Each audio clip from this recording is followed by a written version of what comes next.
I'll leave it to the professionals.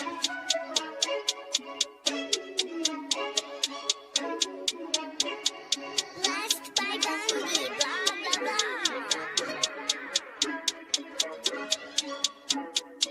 Started off with a bit, now I got coin. I see where y'all going. Been poppin' since Web 1, hella hoes on Web 2. I was living a dream, now I'm on Web 3. And it is what it seems, topping the pyramid schemes, I'm telling you. I'll sell you a percentage on Nebula. Shout out to Vince, he'll set it up. Surfing on the web and I'm shooting at 3. I've been goated when I got my G. I'm an alien boy from a different planet, yeah. So I got my drink, I'm riding in the 1920s Model T Ford. Call her Era Lord. Call me Levi, playing on the keys, boy. And I'm about to put my gloves on. If I said it, then I meant that. Yeah, I like that one, I'm about to get that. Crash that whip for the drumsticks, whiplash. I'm about to get them all. Are you with that? In a white boat, surrounded by blue. I want one, but I got a cop too. I wanna fly high in the sky, arms out wide, trying to soar from a bird's eye view. I'm on fire, Ricky, Bobby, cracking the pavement, Whitney, Bobby. I'm a Saki bomb, Hiroshima, Nagasaki. Bruce Wayne been a dog, and I keep it 101, cause I'm feeling kinda spotty. You sipping on some rock, and I'm sipping on octane. The only thing around my neck is the Started off with a blockchain. bit, now I got coin. I see where y'all going. Been poppin' since Web 1, hella hoes on Web 2. I was living a dream, now I'm on Web 3. And it is what it seems, topping the pyramid schemes, I'm telling you. I'll sell you a percentage on Nebula. Shout out to Vince, he'll set it up. NFT, Twitter, blockchain. Seeing with the ghosts and we ballin' like LeBron James. Crypto. We can make a trade, get the memo. Refuse not falling for the FOMO. Listening to Coffee with Captain. You know we worldwide, they loco. I ain't never gonna stop rapping. Orlando, yeah, we working magic. We rocking Ethereum NFTs. I just went and caught me a half base. Man, I gotta shout out Started the off with a party. bit, now I got coin. I see where y'all going. Been poppin' since Web 1, hella hoes on Web 2. I was living a dream, now I'm on Web 3. And it is what it seems, topping the pyramid schemes, I'm telling you. I'll sell you a percentage on Nebula. Shout out to Vince, he'll set it up. Breaking the mood to choose one, but they got knowledge to move, son. I'm shocking in shades with my brother in suits, yeah, them blues is coming. Even though it's hard to pick, eeny, miny, mo, soda on the mix, no biting lips, it's time to go. Index number 1, no thumbs up, you gotta scroll. Looking at the ghost in studio, it's time to go. I had a helmet on by myself until I met a mask that wanted to have a face off. So I had to bring my chainsaw, full tank of gas in the drive with my brakes off. I'm A1, but a different kind of steak sauce. Welcome to Coffee with Captain, powered by ApeCoin, where we dive into all things crypto, NFTs, Web3, and cutting-edge technology. Remember, nothing here is financial advice. Early-stage tech can be exceptionally volatile and risky. So grab your coffee and join Cap and Steve for today's conversation. Welcome to the future. Welcome to Coffee with Captain GM. Thanks so much for joining us. If you haven't done so, do us a favor, drop us a GM in the chat down below, then head up top, smash that like, repost, and bookmark on today's space. We greatly appreciate it. It does warm up the algo and does us a solid. You also find linked up top the link to the abstract chat as well as YouTube. We're also live on X video here. Appreciate all the love and support on a very bloody Friday.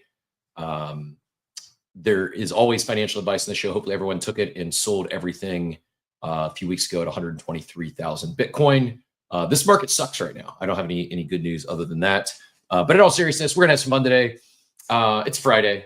I guess it can get worse, but I hope everyone is doing okay. In all seriousness, hope everyone's doing okay, and you got your longs closed in time, and if you did get liquidated, just dust yourself off and get back up. Let's fire again. As always, I am Cap. I just kid. Never any financial advice in the show. Crypto is risky, obviously.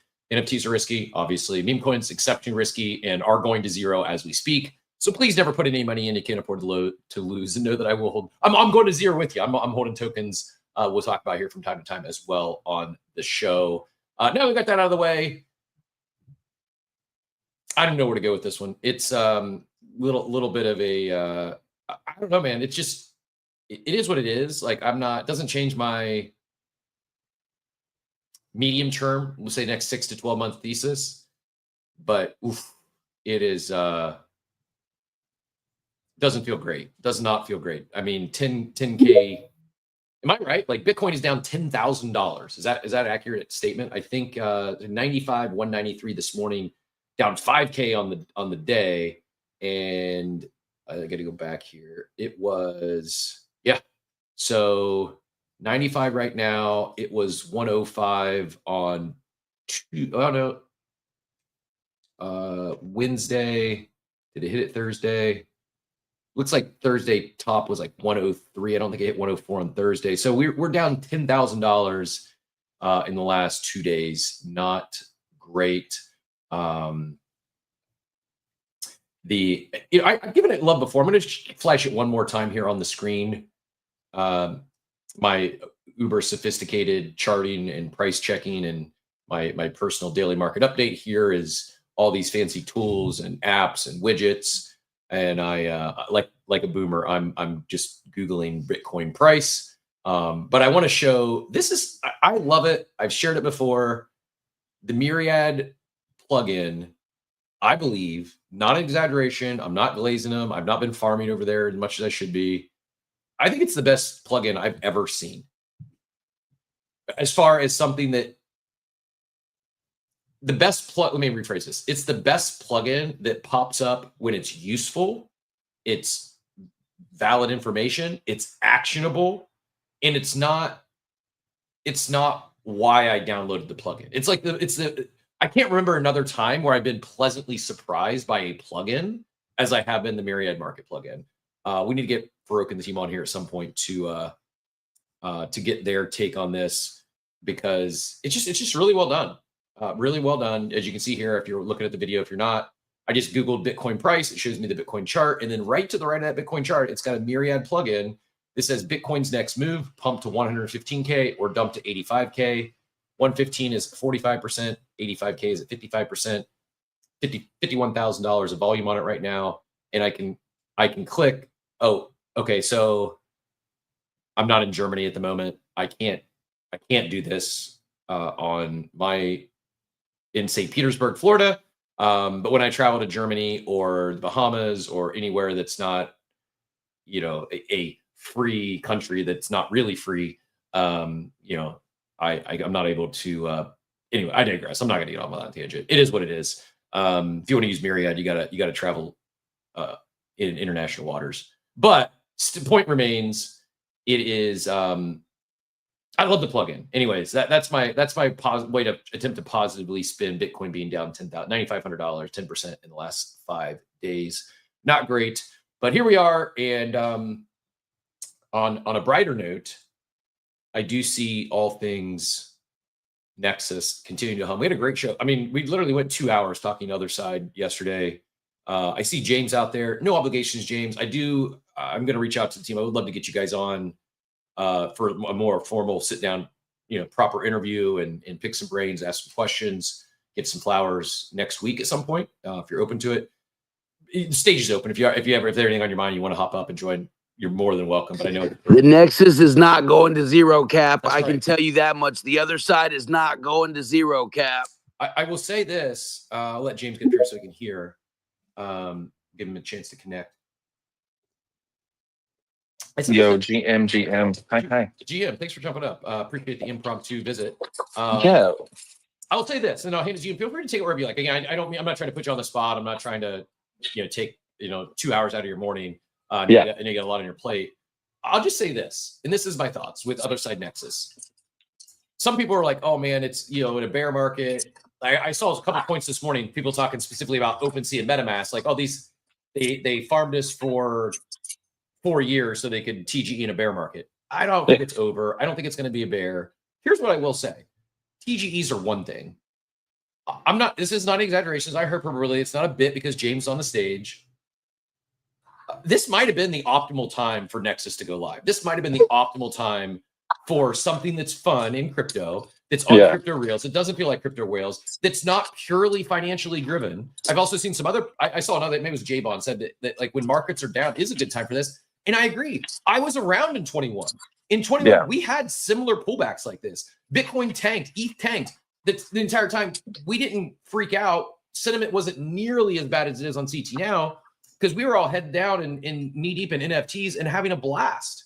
Right. And I vividly remember that. Actually, I don't vividly remember that. I didn't realize that crypto majors were in the shitter at the peak of 2021 mania because I wasn't paying attention. I didn't care. And now do I have more of my crypto portfolio in majors than I did back then? Yeah. But there's something to be said when, like, yeah, you can go overtrade this market, or you can just use some things. You can get in Nexus and play around and experiment. Are you going to create generational wealth in the other side over the next 30 to 60 days? Probably not, but you can experiment. You can maybe build something. So I don't know, James, thoughts on that? And then truly appreciate you jumping up. Feel free to take it wherever you'd like. And first of all, congratulations on shipping what I think is, I said it yesterday, I don't know if you caught the show, but ApeCoin has their killer dApp. This is a true consumer product. And I don't think y'all are getting nearly enough credit from the crypto media. It's just like, you did the thing, and everyone should be talking about it right now. Congratulations, sir. Hope you're proud. Thanks so much. Everyone's super excited for the launch, and I would say in the building, everyone's ecstatic about it. And we've gotten amazing response as well.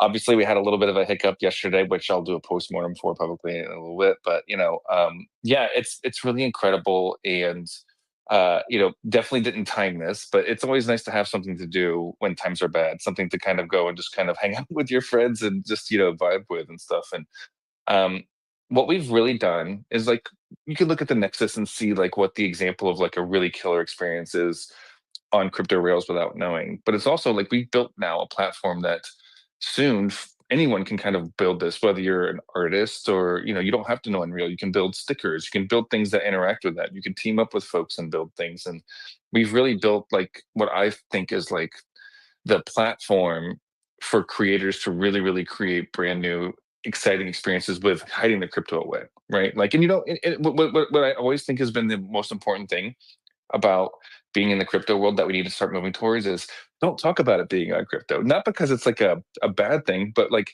you don't go to Amazon, you don't go to other websites where they're like, hey, this runs on like a Postgres database and it runs like, it doesn't matter. Like that's not the important part. The important part is that everything runs smoothly and everything is really, really like, client friendly and things like that. And I think we've really, really hit the nail on the head with that one. Yeah, you have. And I 100% agree.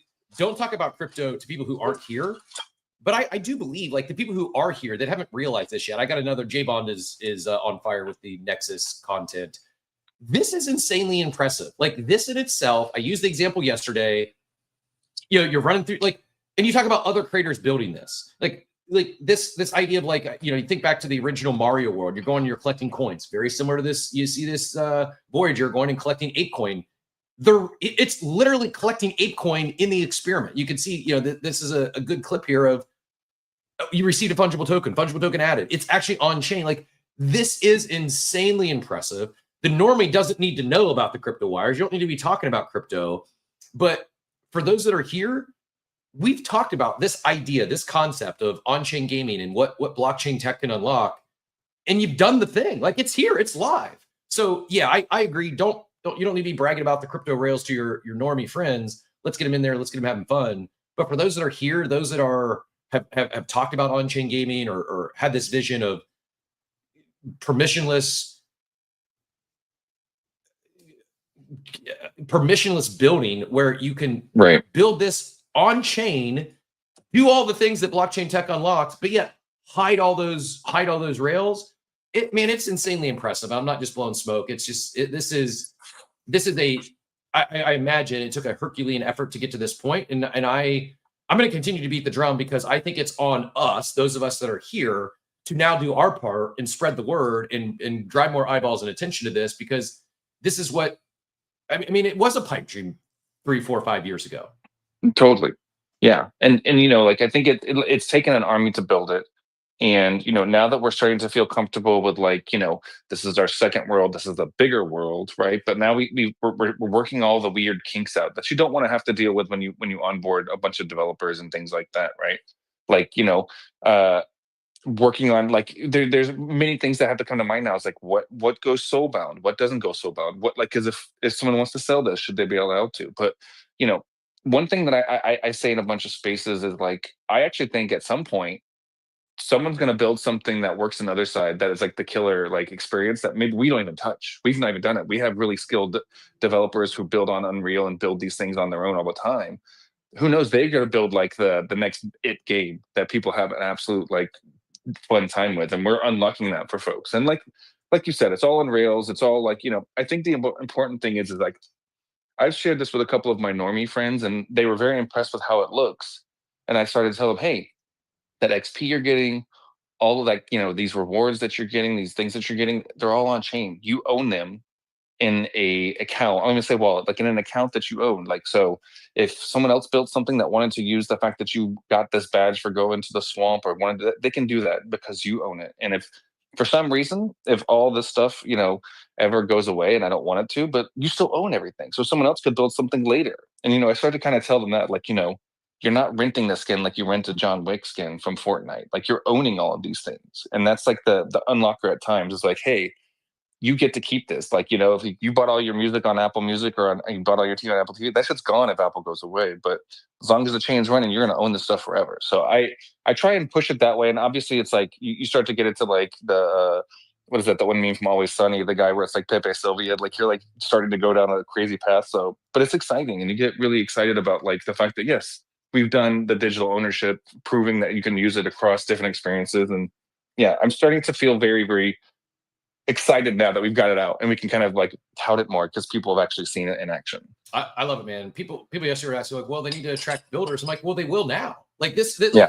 What Roblox builder or Minecraft builder is going to come over like, hey, we're building this thing that it's going to be live in 6 months or 12 months, and you're going to want to be part of it. Now you have the funding, they can actually come and build. I guess let me ask you that. Other than, we were talking yesterday, we were doing some research on like the Roblox fee and how much they take, and other than potentially a more fair, equitable fee share, revenue share model to where the builder it maybe gets a larger chunk of the revenues they bring in, removing that pure financial component from the builder, because the reality is those other platforms, they got larger distribution now. And someone said, well, what would you, yesterday the example, would you rather have 30% of 10K or 90% of 1K?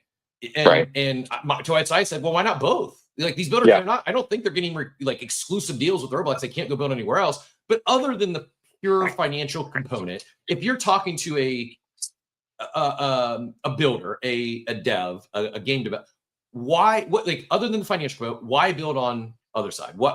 And shout out to Mel, by the way. I don't know if you know Mel in the chat. She actually, following yesterday's conversation, reached out to one of her friends who is a game dev builder and is getting them in the ODK and pretty pumped about it. Like it's like this is the way. So shout out to Mel. Thank you for doing what we talked about yesterday. Mel says she has an insane portfolio on Unreal Engine, and like this is the way. So she did it based on a conversation yesterday. But help us, give us some ammunition if listeners know other Unreal Engine devs or builders. Why should they consider a building in Otherside other than the rev share or the potential financial rewards? Yeah, I think it's just, I know Roblox and everyone has like, their diehard fan base and all that as well. I do think Roblox is somewhat like limited by, I know there's a lot of kids, a lot of danger and stuff like that. Like we're aiming a little bit higher. I feel like, we've heard feedback from like the intros, like, hey, there's cussing. It's like, yeah, well, we're a little bit more adult based. So, I lean a little bit like, hey, you can build a little bit more crazy things here. I know they still do that in Roblox, and I think it's just like, wouldn't you want to be a part of something that's new where you can kind of carve out a bigger mode of something? Because maybe you have a killer idea, but like Roblox already has like 18 of those ideas. Like this is open space. It's very much like when like I feel like when like the Apple store, I'm not trying to compare to Apple. Don't quote me on that. Don't clip me on that. Holy cow. But like, like we have this new greenfield where like there's ultimate, like possibilities to get in first and to really like carve the niche for yourself there. And so like I think you have a first mover's advantage to come over here and start building things over there at this time. I think as we move forward and people start to see the utility of like being able to use like other components that other builders use and things like that are actually owned and yada yada, like I think those will start to unlock as we go forward, especially when I really want to see games start using like older ownership of things. I think that's going to be the unlocker. I think folks who like really lean into like, oh, you have this really obscure NFT from 2021, like you get a little bonus for that because you held it all the way to 0 or something. Like you maybe get like a bonus because you got diamond hands or something. I think like there's fun things that I think unlocks for folks when you're building on things that are on a blockchain versus like just kind of like owned assets, if that makes sense. It does. And on the cussing, we brought it up yesterday. I appreciated it. I enjoyed it. I also could understand how someone with maybe little kids playing in doesn't like the F-bomb. But Yeah. again, I thought it was like, I don't remember last time I heard that in a video game, if ever. My only thought or suggestion was just give an option, give a toggle. If someone wants to play at PG-13 or PG, like just let them beep out the curse words. Like, I don't know what kind of lift that is from a tech standpoint, but I was like, that's easy. And I exactly what you said. I'd rather it be open. And it was funny. I was joking about, I live in a free country, but I can't bet on myriad markets.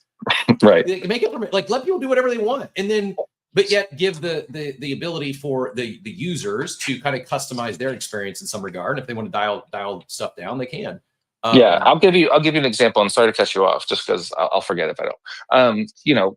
The part of being permissionless and like for better or for worse with things is like the avatars that folks are bringing in.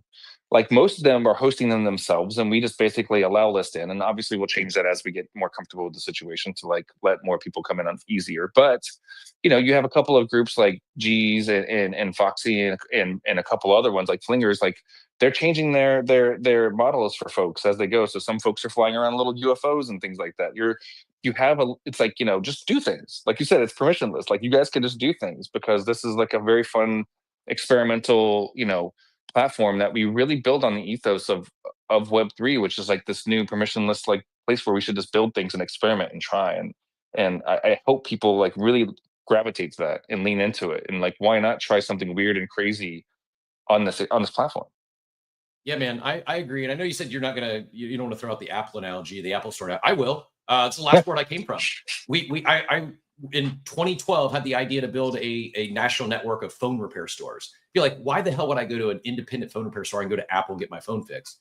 Listen, there's not enough Apple. It was very, there's multiple opportunities in the market. There's usually not just one winner. And fast forward to today, there's, we scaled one and there was a competitor. So there's now two national chains of phone repair stores that have Apple OEM parts, and it's a better experience. We ran circles around the corporate Apple stores because if you broke your iPhone and want to get your phone fixed in Apple Store, it might be a 2 or 3 week wait just to get an appointment. Whereas we could get their same phone repaired with the same parts, the same training, the same software, and we could have it done in under an hour. It's like there's sometimes the behemoths, they're slower. They have challenges that that to your point, the newer startup that's not as encumbered by the $1 billion enterprise and the shareholders and all that stuff. Like you can just move fast. You can do things at a different clip. And it is like, not only is it less competitive, it's also this greenfield space where it's like, you're bound by your imagination. It's not like, oh, I have to build in what like is expected here. It's like, I don't know, maybe someone didn't like the sandbox analogy yesterday because of someone else attempted to build a metaverse, but I truly believe, I mean this, I'm not just glazing you, I'm not just blowing smoke.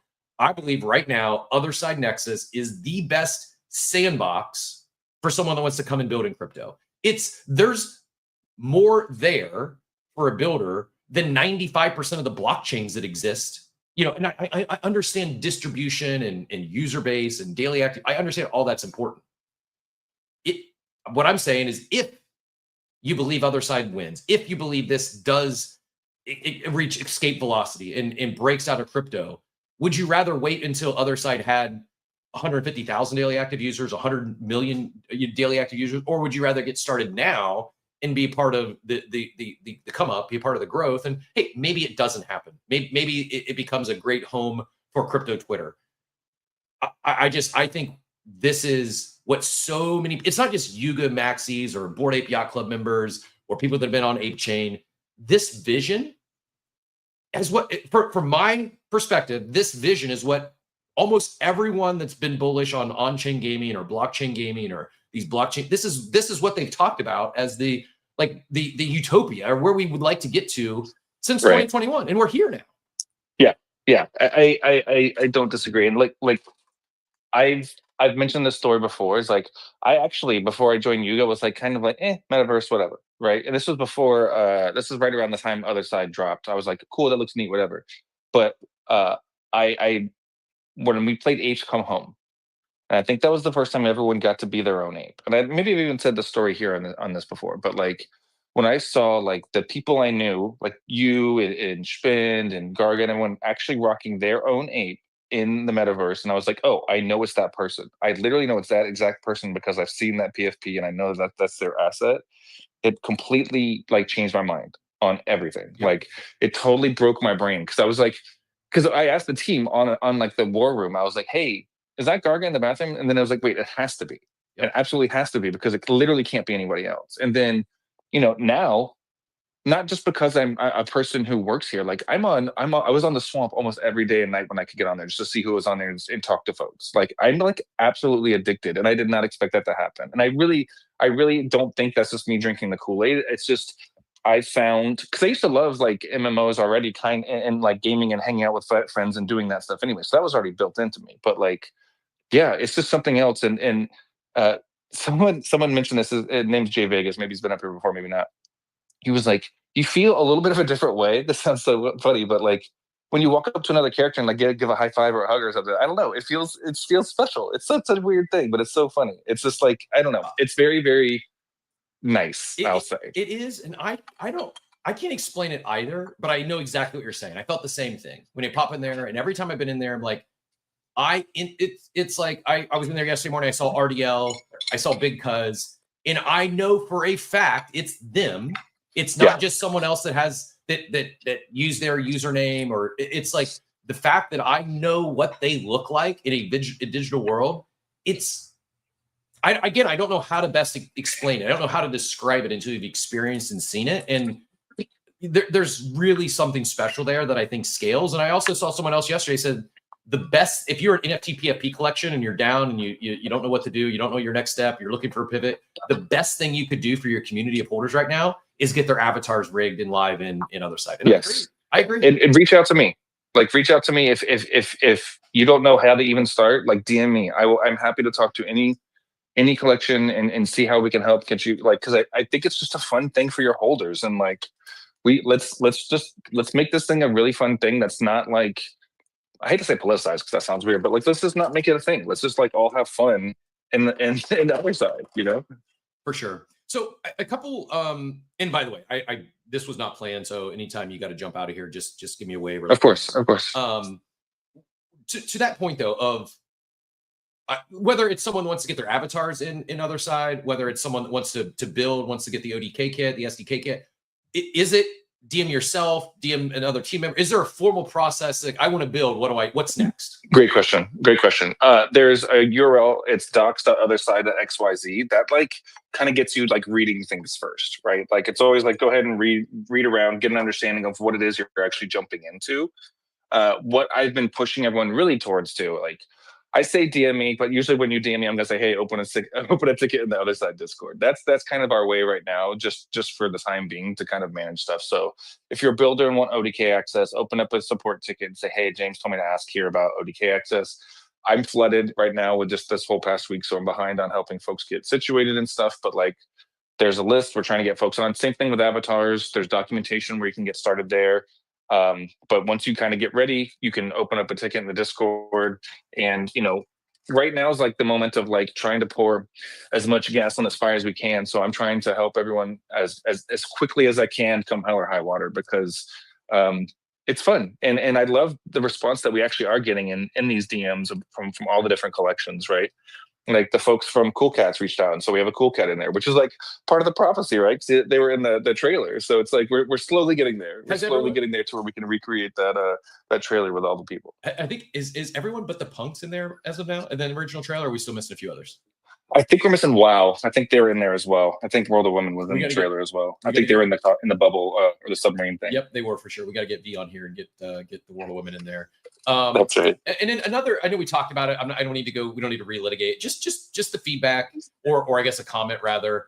Rexus says, point respected, but mentioning a partnership with Baby Shark and then following it up with Mother F is very. I don't think it was Mother F. I think it was just F. I think it was just a straight F bomb. But they says that's very interesting. So we don't even have to comment. My question for you is though, when you start opening this up to builders, whether it's avatars or those that are building, on Indeed or building in Unreal. Yeah. do you have concern over quality? Is it more the merrier? Is there like what sort of like thoughts, or is there anything that keeps you up in terms of like gives you heartburn over? We open this thing up, everyone's in there, and now it's negatively impacted because we let people build that shouldn't be building? Or do you envision this as like anyone who wants to build should be able to build? I don't think it's fair to kneecap someone because of a opinion of, oh, they're not building something that's pretty or something that's not right. And that comes from me being a developer who has no lick of design skills, and you know, it was very, very like lucky to have a lot of designer friends. You know, I think where the danger comes in is more of like moderating hate speech and things like that. Like what's the line with all of that stuff, right? Because I think from a building perspective, like if you build an avatar that you're trying to, you know, like get people to use, if it doesn't look good to folks, then they won't use it. And that's kind of will kind of police itself. Mhm. I think the thing that I'm quite nervous about is like when we do open the worlds, and it's like, if you ever seen Mythic Quest, right? Like it's like, what's the time to penis? You know what I mean? Like what's the time to something really raunchy happening, popping up, and us figuring out it's probably going to be very fast.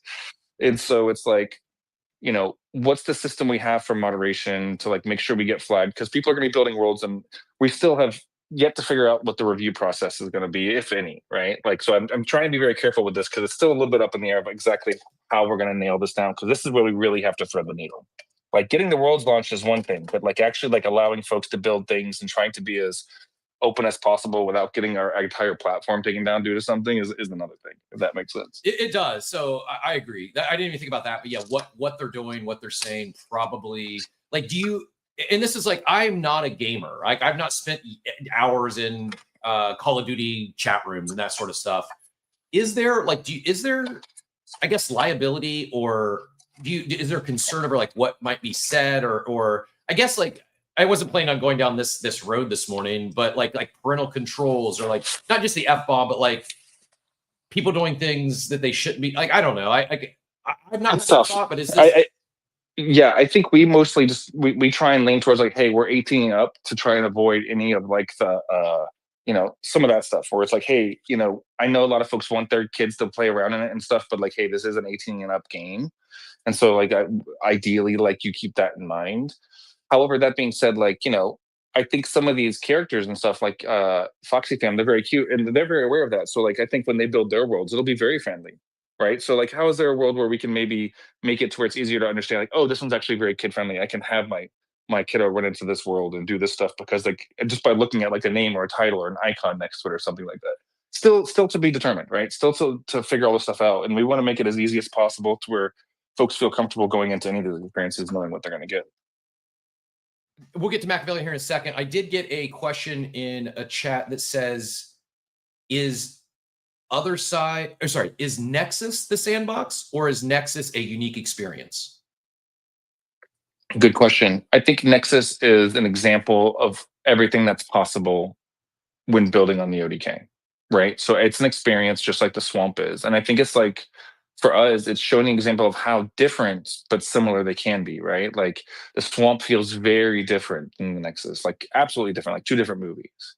But when you move between them, you still have all your stuff, right? Like it's like going from like, you know, some weird sci-fi game like Mass Effect, and then jumping into like, I don't know, Metal Gear Solid 3, because that's all I can think of with a Swamp, and like, but you still have all the same stuff from two different games. And I think that's kind of what you look at. It's like trying to, you know, build this new mental model of like, look, you can build very different experiences, but share everything else. Does that make sense? Oh yeah.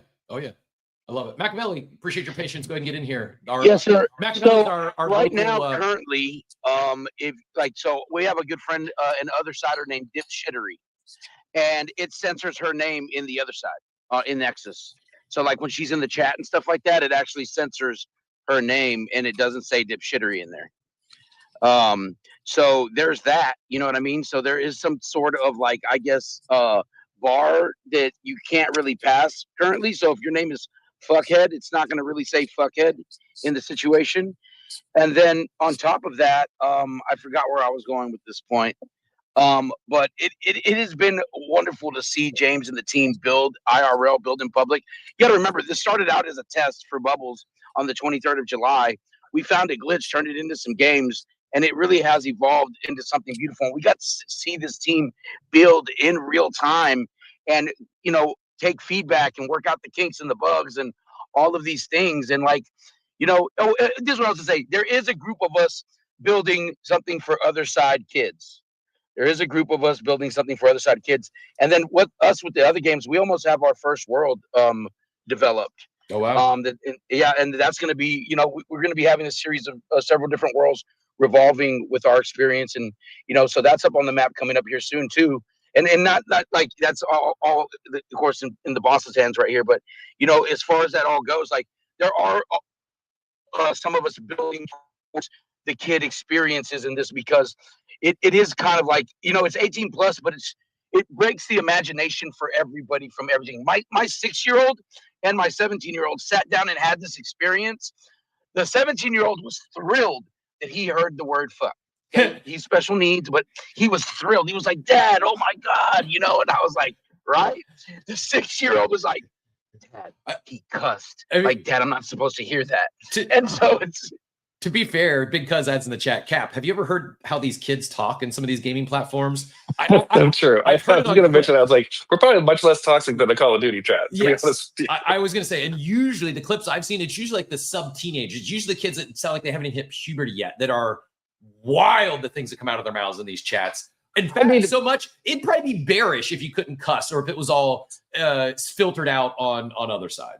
Totally. I mean, like, man, I remember when I first started like cussing back in the day, man, you would say those cuss words all the time. You'd have like 7 cuss words in like a 10-word sentence, man, just because you could do it. So, I mean, but anyways, like, I think one thing that's also important or fun about this is like, look, my kid calls it the monkey running game, because I play as my ape and we run around, and I just don't let him listen to headphones. But it's what's teaching him how to use WASD. It's absolutely great. Like, and he loves the swamp, doesn't like the Nexus. He loves how the swamp looks and everything.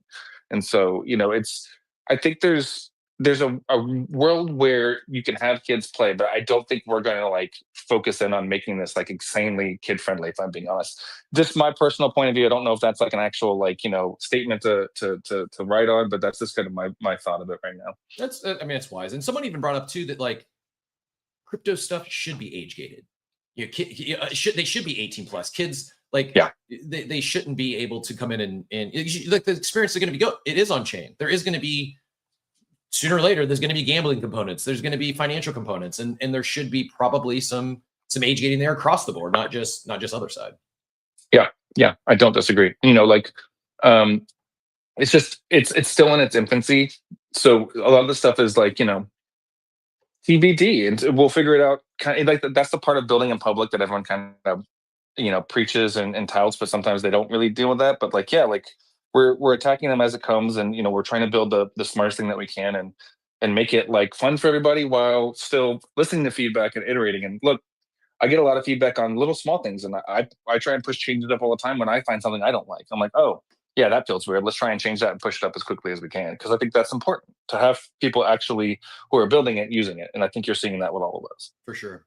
Yep. No, I love it. Again, incredibly impressive. Really. Excited to, I've been in a little bit. I got through the tutorial. This weekend, I've got a little bit of downtime. I hope I can get in and play a little more. My question for you is like, what, if someone's just hearing about Otherside for the first time today?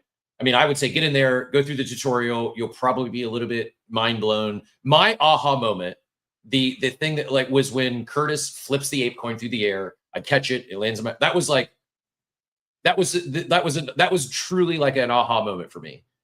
And I think others will have something. What was the point that you actually got a little bit of ApeCoin in your wallet? Yep. Or the fact, the fact that like, and I don't think many folks knew that. It was like, when you do that, you get like, I think like 0.1 of an ape or something like that. But like, we had to make it amount where someone didn't try and like cheat the system, but we wanted to try to show the capabilities. But yeah, like, it's go ahead. I'm sorry. I cut you off. What if someone they're hearing about it for the first time today? Like what's like actionable, like, hey, go do this, make sure you experience this, or go check this out. Anything like specific you would encourage someone to experience or check out or do in Otherside, in the Nexus, after they get in there?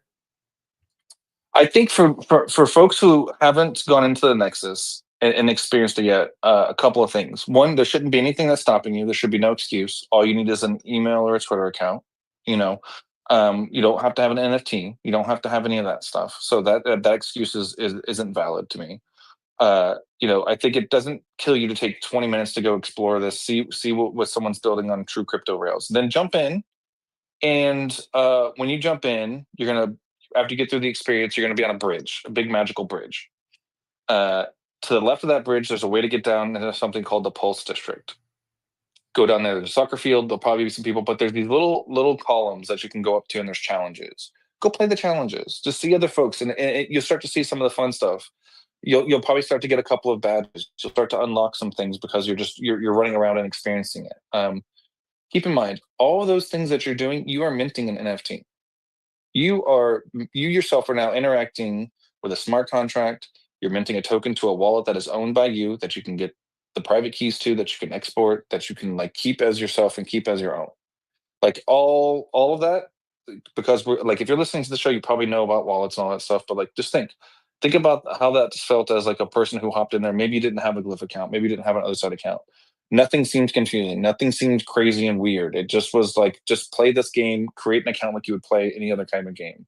And that's like the magic of crypto rails hidden without being thrown into your face. And I think that should be the unlocker thing. And keep in mind, most, if not all, the people you see in there are real. There's some obviously fake NPCs who are like building stuff, they're Voyager ones, but those are people in there having a good time talking. You can look at their profiles, see what they have. Some people are selling things. There's a whole economy that's starting to build up in here. It's incredible. Yeah, I think that's it. It is incredible. Diablito has just do the daily task, more training, more points and stuff to come. I think exactly what you described. I think the other thing that's going to happen is when people get in there and they just start playing around, they start doing daily tasks. I think you're going to have some creative individuals that they have their light bulb moment. And the next, like you said, I think when the thing really pops, when it hits that next level up, is when it is going to be a third party, an independent. I'm not saying Yuga's going to stop building experiences and things, or nor should they. But when you get a third party who Yuga didn't have any involvement in, they just came in and built something that was really cool, and it takes off, and they start bringing it. Then it's going to be like, okay, that's when I think we're close to escape velocity. And I think by getting in there and experiencing, these builders are going to understand what now is possible on these crypto rails that are hidden. That some of this you just can't do in other off-chain environments. Yeah. And I think, to go back, even though I keep saying like, hey, I'm not trying to compare us to Apple, but I think Apple did something very beautiful. I used to be an iPhone developer. That's why I use them as an example a lot. When they first came out, they built the apps themselves, and they did not allow developers to build yet. Right? They were like, hey, we want to show you what like a first-class app in our mind looks like, a first-class experience looks like. And that's kind of what we're doing here, right? Like, here's a Swamp. Here is, here's Outbreak. Here is Bathroom Blitz. Here is the Nexus. Here are things that we think are like good examples of experiences, right? And I think that's what we do now. It's like, cool, now that you guys see this, start to get your ideas. What can this look like? What can you do? Then we slowly start to open the gates for everyone else. And then we start to see what they're building. And, I think that's the right way to do this is, at first, it's almost anti-WebBix for keeping it clamped, right? Like, I've gotten a lot of feedback. Like, why don't you just let all the avatars in? It's like, because we need a slow test group to make sure we're staying within bounds of understanding how all this stuff works, and then we start to open it, right? Like, that's just smart business, right? Like, no one's gonna go and open like you said, like 50 of these iPhone repair stores all at once. Like, open a few, see if it works, start to expand that way. And I think that's like just a smart way of doing things. In my opinion, it's the same reason why you do a smaller drop on like a big company like Amazon. Like, make sure it works, make sure everything goes the right way, and like make sure you see where the brittle parts are, and you work on that. Then you make it better as we move forward. It's iteration at its finest, and that's what we should do. I love it, man. Well, again, big congrats on the launch. Thank you so much. Really exciting. Thanks for giving those of us that don't want to look at charts today something to do. As I mentioned in the title, down bad, you bored, just jump on the Otherside Nexus, play around. They say touch grass. Forget touching grass. Go touch the Nexus. Go touch other. That's right. Go slide on a rail. Go hang out with the Machiavelli and the other games. They have events going on like the next 4 or 5 days. Check out other games. Their Twitter account. Like, there's things to do. Like you're asking, like, what can someone do? Find a time of one of those. Hop in when like a lot of folks are going to be there. And just, see what it's like when the whole community is activated and running around doing stuff. It's really something to behold. So, but yeah, thanks for having me. I really appreciate it. And if you do want to do a more formal thing, like maybe we can do something next week with even Figgy and some other folks too. So just hit me up and let's try and coordinate something. Yeah, that'd be awesome. Let's book it. Let's do it. We'll coordinate what day works best for all of you. But yeah, would love we'd love to do it. I'm sure there's more questions, and we owe you guys the stage. I mean, for all you've done, this is the least we can do to amplify and highlight what all you're building. Appreciate the Machiavelli or the other game shout out. Machiavelli, I pinned a link up top. I think if there's something else you want to throw up there, feel free to do it. But they got Lore and Order at 1 p.m. Eastern today. The other game's Code of Nexus at 3 p.m. Eastern tomorrow, and then Project Runway in the Nexus 3 p.m. Eastern on Sunday. We will be having a tour today too, Cap. We're doing several tours today. We were supposed to do. We did the one last night after we relaunched, and we had about 100 people show up for that, so that was a good time. But we had scheduled a lot more to be doing the tour. So today, after Lore and Order, when we gather there in the Nexus, we'll be giving another tour after Lore and Order. And Lore and Order will feature Figgy. I'm sure James will be there. We'll have Frosties from OS Wiki. We'll also have the Nana himself, you know what I'm saying? And the whole crew. So, would love to see everybody there for Lore and Order. And, shout out Mason from Good Vibes.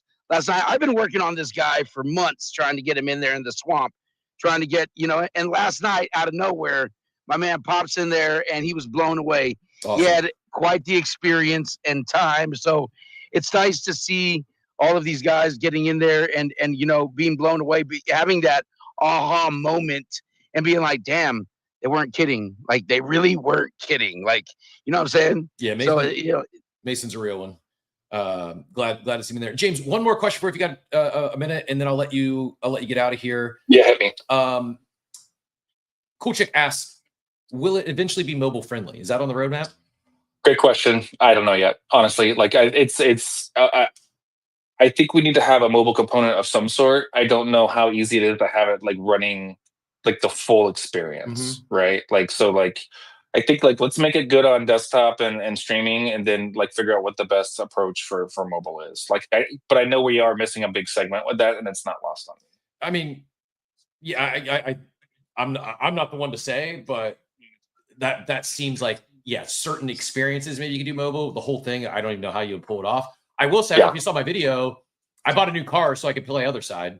I saw that. I was very jealous. It's insane, dude. Like I'm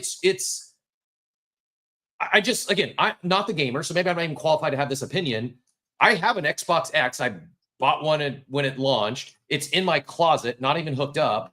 And I just think as we move forward in the future, if you can have experience like this on a browser or download a launcher on your Mac or your non-gaming PC, why would consumers go drop $500 on a new gaming console? I don't know anything. It seems to me like now that this is capable, that you're building that foundational layer, the tech is there.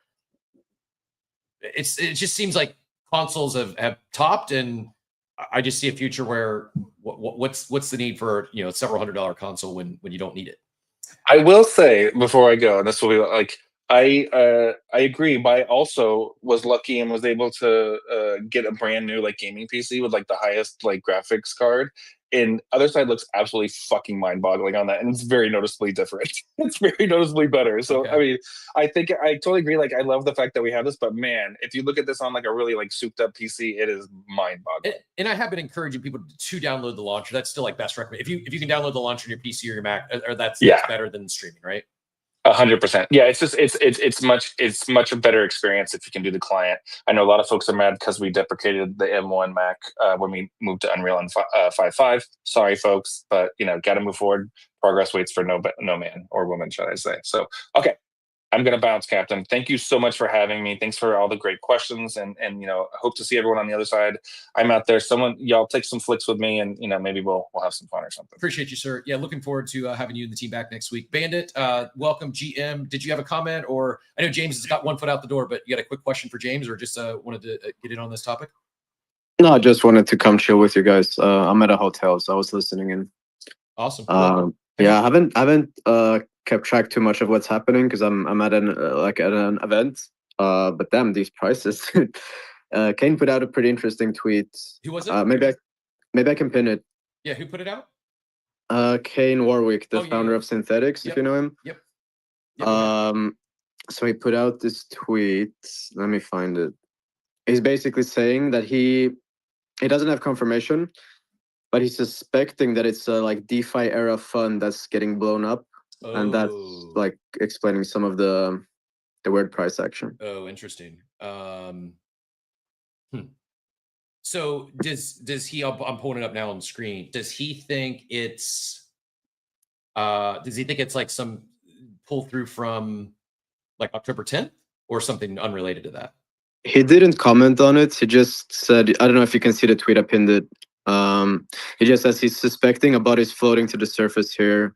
Need to do more digging, but connecting the dots, some very strange behavior from a DeFi era VC fund. Interesting. Ryan Adams from one of the Bankless Boys says big or little. He says probably little, but will be entertaining. I also say I didn't even look. I saw some just a random tweet this morning. Someone said there is a fund or protocol on Hyper EVM that's got 270 million of TVL that seemingly is insolvent. Any dot connecting there or any guesses if that's, or could just be engagement farming? I don't know. No idea actually. I'm just if I was at my screen at home, I probably know more. But since I'm traveling, I haven't been able to do any research or any digging. But it's dude, it's fucking interesting. It's not fun, but it's stuff is happening. It's not fun. It is interesting, and I'm candidly makes me feel a little better about the market, if that makes sense. Like versus like just everything crashing. If it is someone went belly up, like at least there's a reason beyond just it's not over, right? It might get worse before it gets better, but and I'm not wishing anyone got blown up, but it is kind of strange that we haven't seen any bodies come to the surface. It's been over a month since October 10th, and as far as I know, we didn't see anyone come out and said that they went bust. And it's hard to believe for as big of a crash as that was, and knowing how much leverage there was in the ecosystem.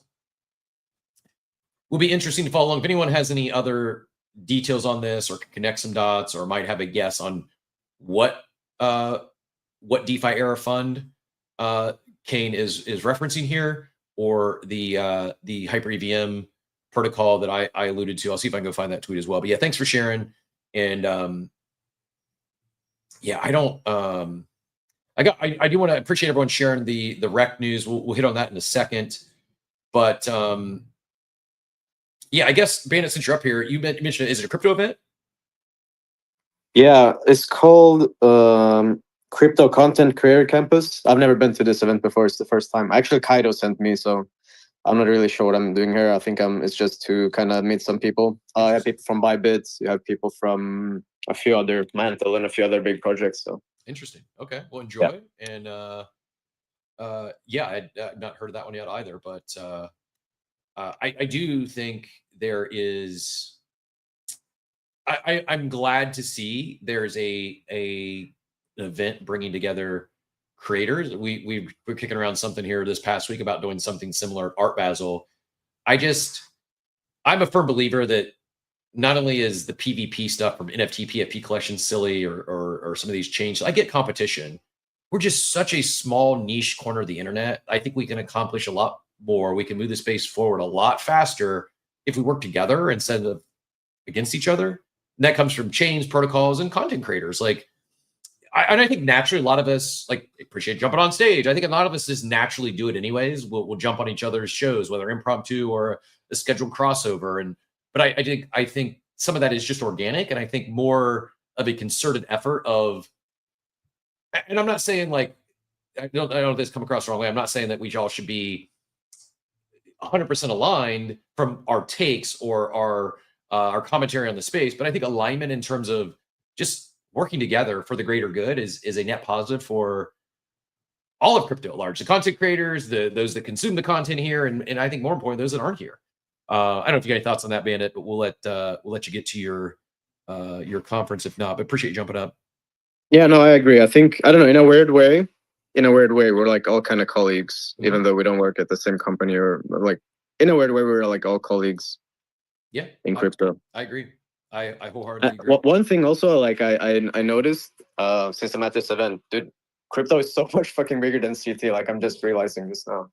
It hits me every time I'm at a real life event, because I think, I've been here active every day since 2021, and I know everyone who's anyone in crypto.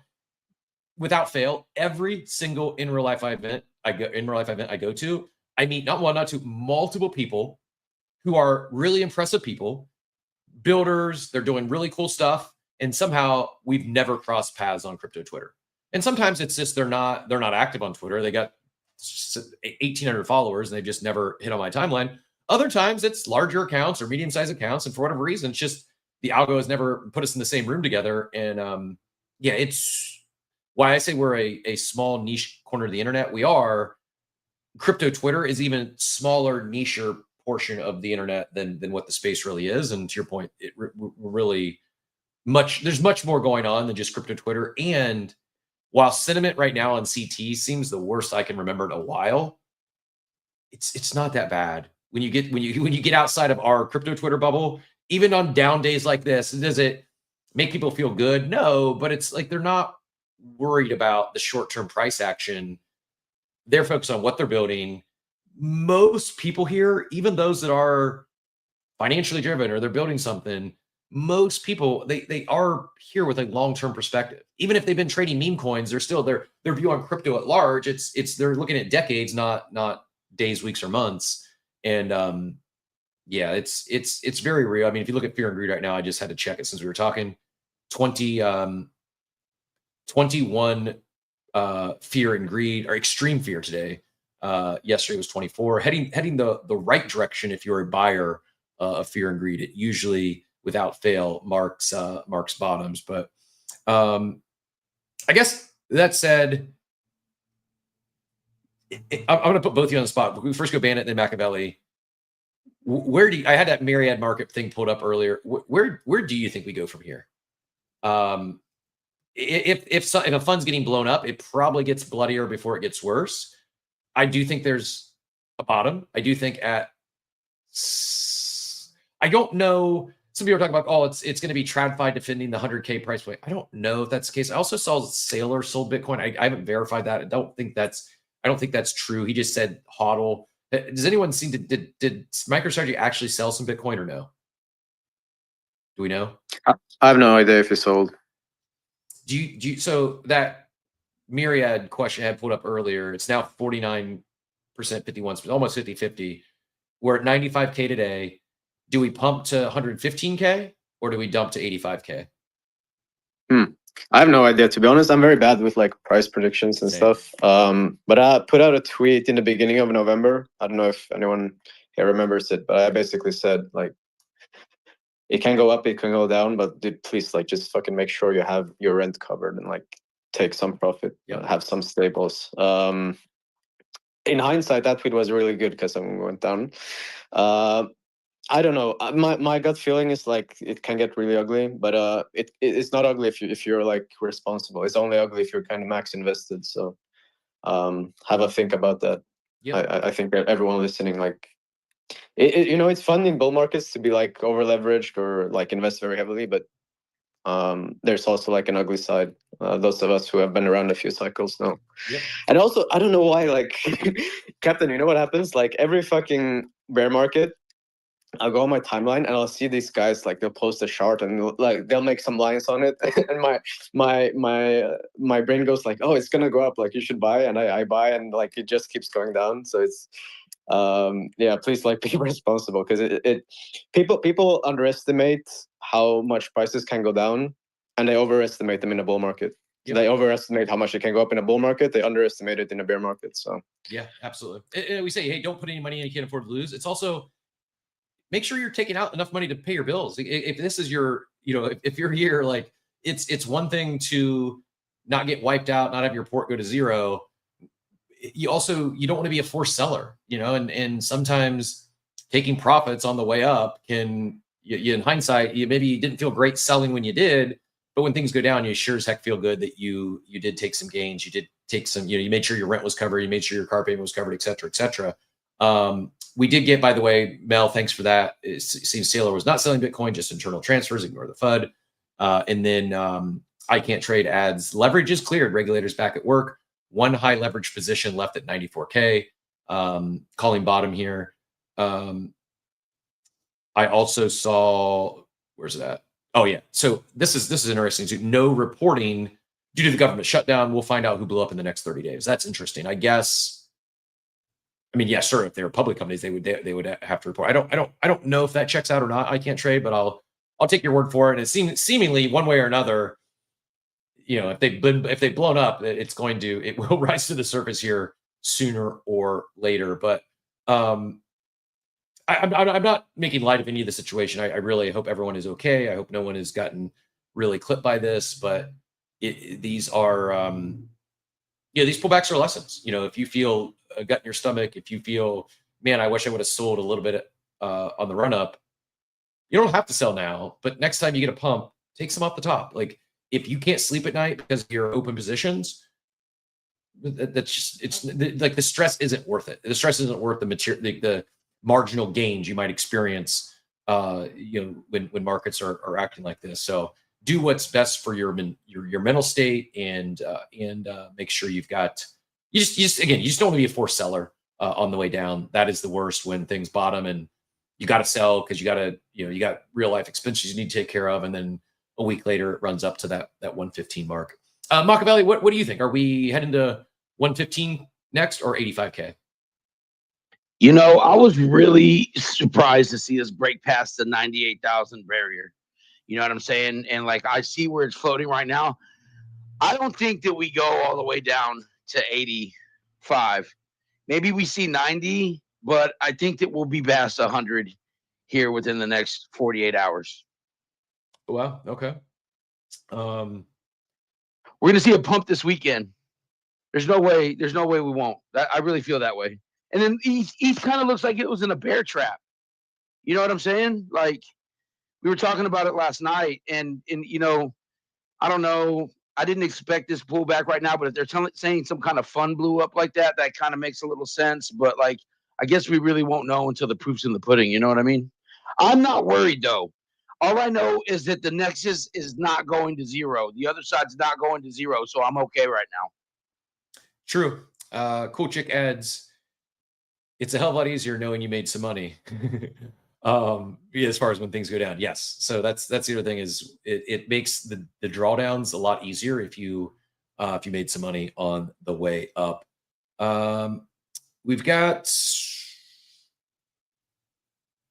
Executive Ape doing a quick scan. We'll get you up here and see what your thoughts are on this market. I'll give it a second to connect. Executive Ape, GM, welcome to the stage. What brought you up? GM. I was actually just coming up to ask. So I was playing the Nexus yesterday. Fine. Is it like down right now, or is it just my computer being funny? So they did take it down briefly yesterday night, but I believe it is back up. Okay, all right. So it's probably just my. All right, that's why I just thank you. Yeah, because my computer, it's it's not the greatest one in the world, so it could just be having issues at the moment. Yeah, I just can't seem to get on this morning, so I just figured I'd ask. Thank you. Yeah, you got it. You got it. Clear your cache and reset your browser. You know what I'm saying? And you should be just fine to get back in there. Oh yeah, honestly, I didn't even think of that, bro. Thank you so much. I just saw Kobe was trending on X, and here's the conspiracy theory. Put your tinfoil hats on. It's not that a fund blew up. The reason we're down so drastically today and this week is that it's Kobe's fault. He's been grinding his face off, helping Coinbase users unlock their accounts, many of which have had their accounts locked for years, and all these unlocked accounts are just dumping on us. So blame Kobe. Kobe got paid $400 million to go do customer service for Coinbase, and it is resulting in the great sell-off of 2025. The road from 100K to 250K, not quite as easy as Mr. Kobe Lettuce wants to believe. I kid. In all seriousness, I'm not even joking. I struggle to put into words what he's doing right now.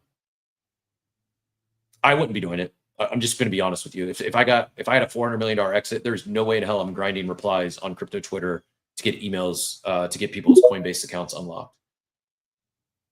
It also goes to show how powerful a doer is.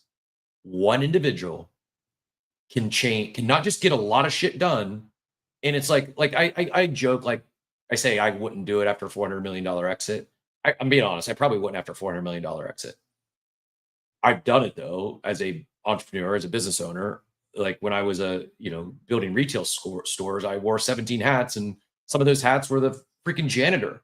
If I was in a store and they were popping and the store's busy and someone clogged the toilet, I'm unclogging the toilet for them. Like it's just like when you're locked in, you do whatever it takes. If something's broken, you fix it. You get shit done. You find people that help get shit done. It's the most impressive run on crypto Twitter I've seen. What he's doing right now, it's not just big accounts. It's not just KOLs. He's helping anyone and everyone who needs help on Coinbase, and it's kind of insane if you just step back and think about it. The guy doesn't need to be doing this. It's just like you can't. I don't know. I really am kind of shocked. I'm struggling for words to even describe what he's actually doing for Coinbase. And it's not just helping these users get unlocked. Yes, he's doing that. He's troubleshooting customer service issues. But what it's really doing is the goodwill that he's bringing to Coinbase. It may be an unprecedented shift in sentiment and goodwill for an organization. I can't remember anything like it. I'm not going to knock Jesse. The guy's cringe. It's well documented on crypto Twitter. I don't think a lot of serious accounts don't really take Jesse serious. I respect the guy's hustle. I respect what he's doing. The guy's kind of cheesy, kind of cringe, and it's just not.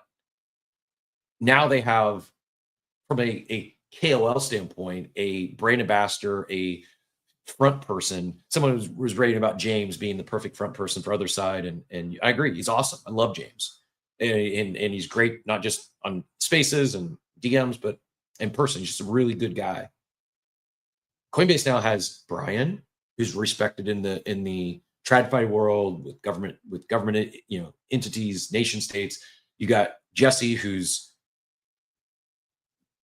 base and coining things, and you got Kobe, who's arguably the OG KOL of crypto Twitter. Like even if they're sunsetting Echo and they never use the tech because they're doing their own KYC thing and own fundraising platform, doesn't make any sense to me, but is what it is. Not uncommon for it to happen in tech. It's going to be a crazy statement. Spending $400 million to get Kobe to do what he's doing on it's not customer service. It is, but more so it's Coinbase sentiment of CT and the goodwill he's earning. I think it's you could build a business case. It's worth far more than $400 million in terms of goodwill. How did I get off on this rant? Help me. Back of LA Bandit. Why did I go on a Kobe rant? Oh, because he's trending on crypto Twitter. Yeah. He's trending on crypto Twitter. Jonah, GM, I don't know if you came up to talk Kobe, talk Otherside. Been enjoying the conversations as of late. What brought you up this morning, sir? One, ore farming. Two, Captain, do you have a Twitch account? I have that aura, Jonah. I do have a Twitch account. True story. I created a Twitch account to watch a Thread Guy stream maybe a year or two ago. I don't. Do you stream and play Otherside? I've never streamed yet. No, never streamed on Twitch. Should I? Well, no. I was asking because like our software is working on Otherside right now. So like right now, I checked. We've made about 70 clips in the last 24 hours. So explain this for those. I know you had some clipping software. I know you're doing some cool stuff. Explain specifically exactly what that means. So someone's streaming on Twitch, they're streaming Otherside, and they've brought in, is it an extension? How does it work? You don't have to download or do anything. I just need to know that you're on Twitch.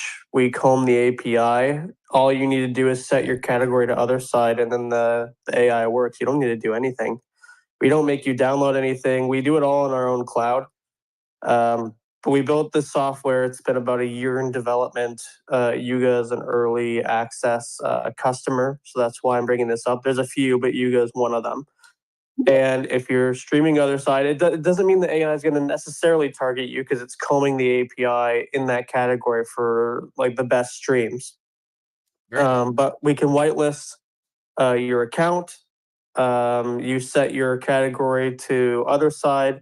you don't need a full-time stream on Twitch. If you're just like mainly streaming on, I don't know, Abstract, that's fine, but then use Restream or StreamYard, add Twitch, just broadcast there at the same time, and our AI is still going to pick it up. We're going to add Kick, YouTube, and others later, but we're just starting with Twitch because it has the best API or the easiest to use. And that's it. You just play. We do everything else. You don't need to know that we even exist. So, question for you. Probably we should. Right now, we stream on X Video, YouTube, and Abstract. We're going to be launching on Zora on base. Probably no. Why wouldn't we? There's probably no brainer. We should just fire up Twitch. Is there any reason? What's the downside of us also simulcasting to Twitch? Is there any? No, unless you can't afford like $30 a month with Restream. That's it. I mean, I already have StreamYard, which I can. It's just. Yeah. Either way, yeah, it doesn't matter. You can use either or, and we're also working on some stuff where you can integrate directly through there that we're not going to announce yet. But we're like, yeah, I brought him a team and my co-founder and then a developer to make this software as light touch as possible. You don't have to download anything. You don't have to do anything. The only thing you do is just set your tag or your category on your Twitch account to what it is you're playing, and our AI will then be positioned. Just like how a satellite is, or a telescope is pointed towards the sky, and you need to, set coordinates so that way it can go view a certain star. That's the way I built this. And then the UGC part is already working as of last night. We started deploying it. So we built something we call smart folders. This is our answer to doing UGC in real time. The best way to explain this is imagine if there was Kaito, which I think we all know here, but Kaito for live media and video. Okay. That's what we built. So the way it works is we have an AI that's clipping you based on what it thinks and its feedback. It'll then auto sync to what's called a smart folder in our platform. In the smart folder, if you're a business or you're the creator who owns the account, you can make it what's called a UGC campaign, and then it'll create a link based on those parameters, like a LiveFrame.ai / whatever the code is. You can send it in your Discord or anywhere. We'll also have it on our site. That'll be like later this year. And then for free, anyone can enter this account. They just make an email, right? And then they can pick any video from that folder that the AI is serving them. They can post it on Twitter, YouTube, or TikTok right now. We're also integrating Instagram and others. They copy the link where they posted it, and then our system takes care of the rest. And now we can track how they're posting your content in real time. And later this month or early next, we're already talking to Privy and working with them. You'll make an account. You'll get a LiveFrame wallet, and we can pay you in USDC or USDT, or I think it's actually USDC, in real time based on that campaign. And then early next year, let's say that Otherside really loves our work, or ApeCoin does.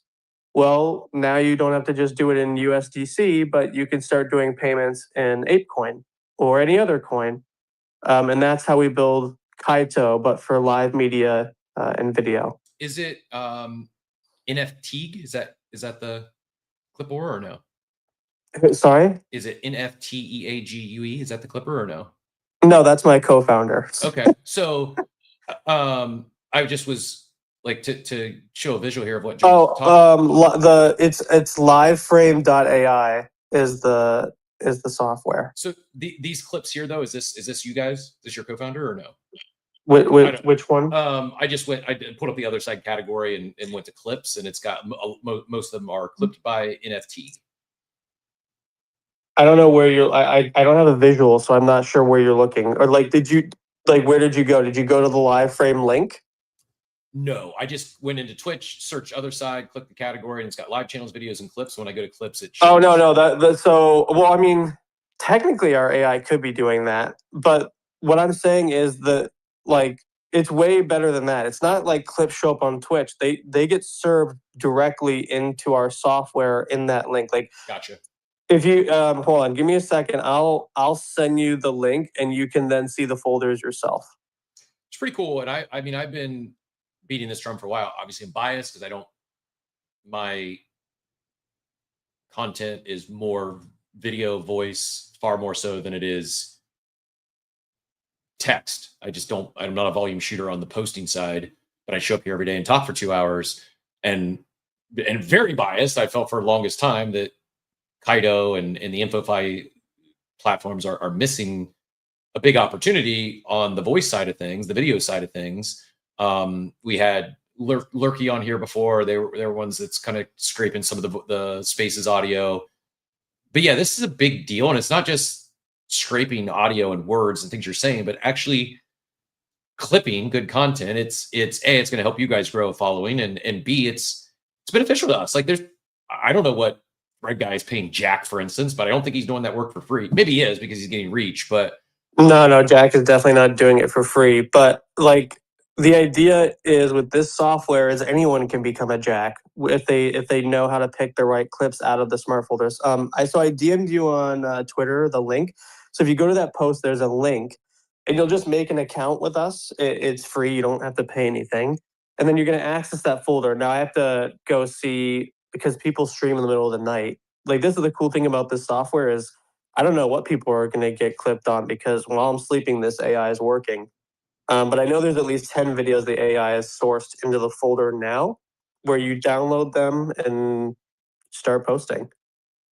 Very cool, man. Well, congrats on the product. I'm kind of like scratching my head why we haven't started streaming on Twitch. Yeah, I don't know, because I'm guessing it's just same as the others. We just need the stream key. It's all. There's no difference. It's just on StreamYard. You go add Twitch. It says okay, like let's give OAuth permission.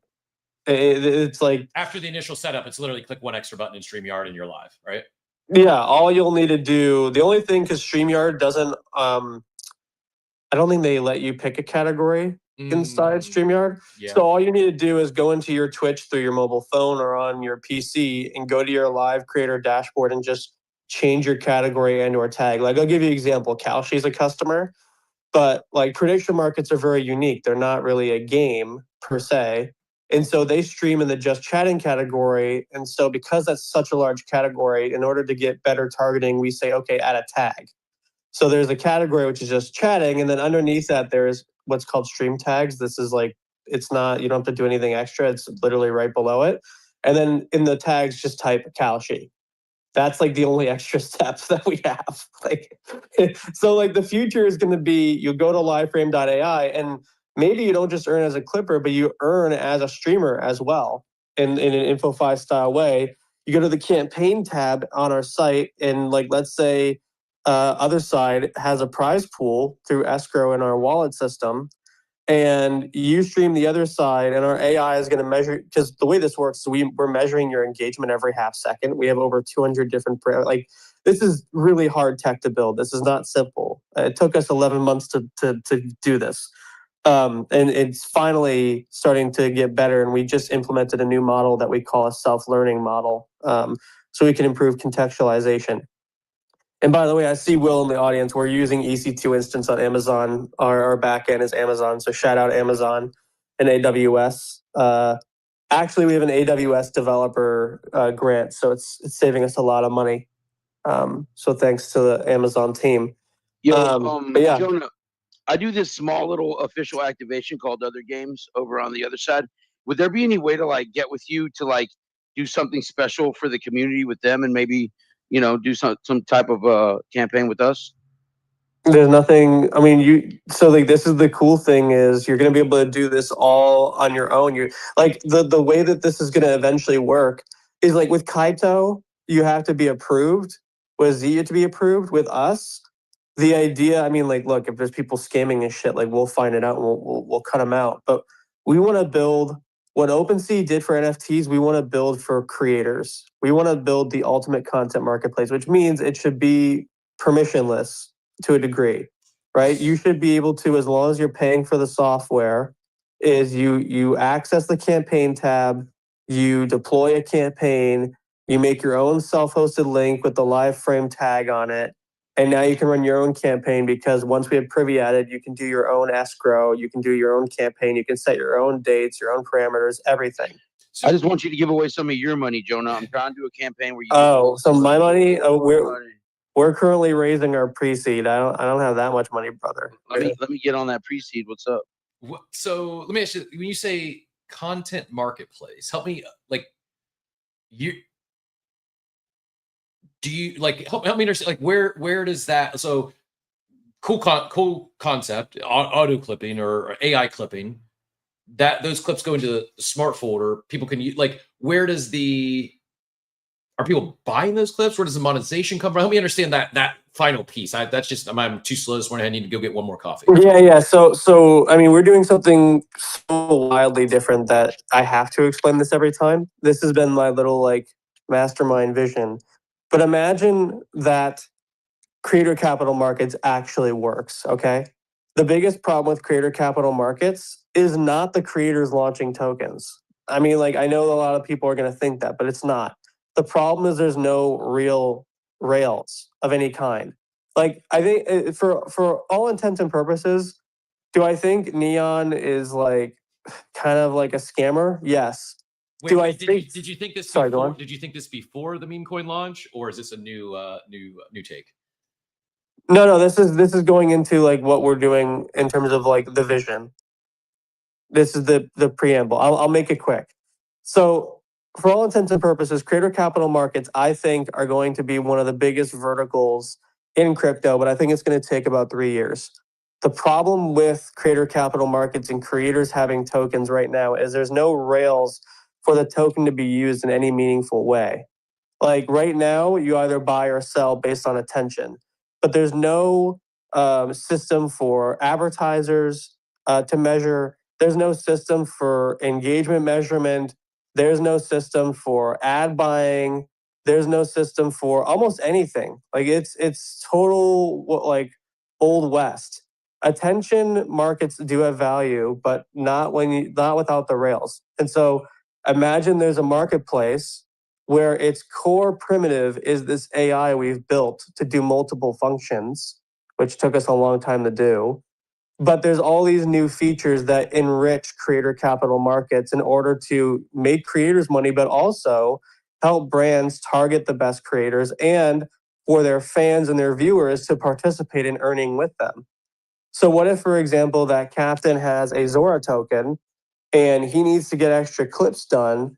And also, he may want to reward viewers who are watching him. And on top of that, there may be advertisers who want to potentially sponsor Captain, and now they're using his token as a measurement. So because Captain is in our system, whether that's through Zora directly integration, because we are talking to them, or it's through Twitch, one, our AI is measuring Captain's streams in real time every half second. So we have analyzed data on how Captain Trippy is streaming. We know what category he's streaming in. We know how long he streams for. We know who he's likely to be affiliated with. In our system with our brands, eventually, we'll probably know what brand he'll do well with the most. He has a campaign in our system because he's a bigger creator.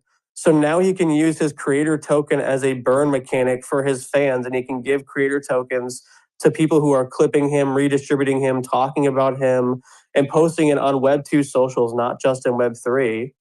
And I may want to pay him more because we have what's called a self-learning or machine learning model that we've been building for the last few months. And I can say, Captain, we love your clips, and it would be great if our AI could learn from the way that you're making your content for future product use. I'm willing to pay you double what you're getting paid now from your advertisers. And if you agree to that and you give us the license, then we're going to be able to train on your data, but you're going to get paid more, right? So it just opens up so many different ways for creator capital markets to work in one platform that's pseudo-automated. I dig it. Yeah, I mean, two things. One, you've just like someone inspired us to finally pull the trigger on Zora. I think Twitch seems like a no-brainer. Should get an account, get set up, and I'm not just blowing smoke, but this is pretty good. I mean, this is it. Like, this is describing me right now. Missing viral moments, no time to clip, drowning in VODs. It does take time, and after the show we do our quick debrief, and some days we get clips, some days we don't. But to automate that process would not only help myself, but I'm assuming many of the creators out there who aren't at a point like Thread Guy where we can pay Jack $10K a month to clip for us. Very cool, man. Well, congrats on getting to this point. I knew you were doing something on the clipping side. I didn't realize LiveFrame was live. Just gave it a follow. Congrats on the Cauchy deal. And Cauchy also making more moves. Big announcement here today. Bando, I saw jumped up on stage. Bando, did you have a question for Jonah or also up here just to Aura Farm? Mostly I'm up here to stage rot. I'm bad rotting, stage rotting, no questions, but I love the idea of the product. I think it's gonna do great, Jonah. Good stuff, bro. You're a builder. Jonah, I feel I would be remiss since I made the girlfriend joke yesterday. I heard it. I feel like I should at least call back to it today, and since you're in presence, you could defend yourself. She's a real woman, right? Yeah, I will say it was really weird to hear you say that my girlfriend likes to play with other men. That was a little weird. Wait, what did I say that in regards to? It was some joke about how she's with other men or something. I was like, well, that's weird, but I'll let that slide. But so she wasn't with other men. She was with Machiavelli and No, I know. Yeah, no, she's real. She's a Twitch streamer.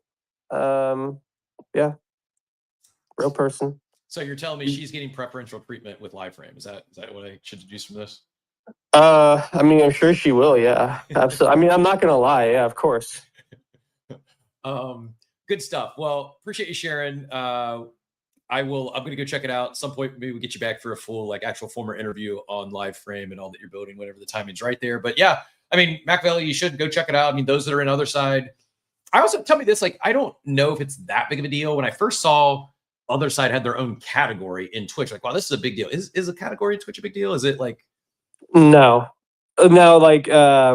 you still yes, it is, Jonah. Yes, it is, Jonah. Well, if you want me to tell you the truth, I mean, I just want to say the truth. So, the answer is no. Having a category is not a big deal.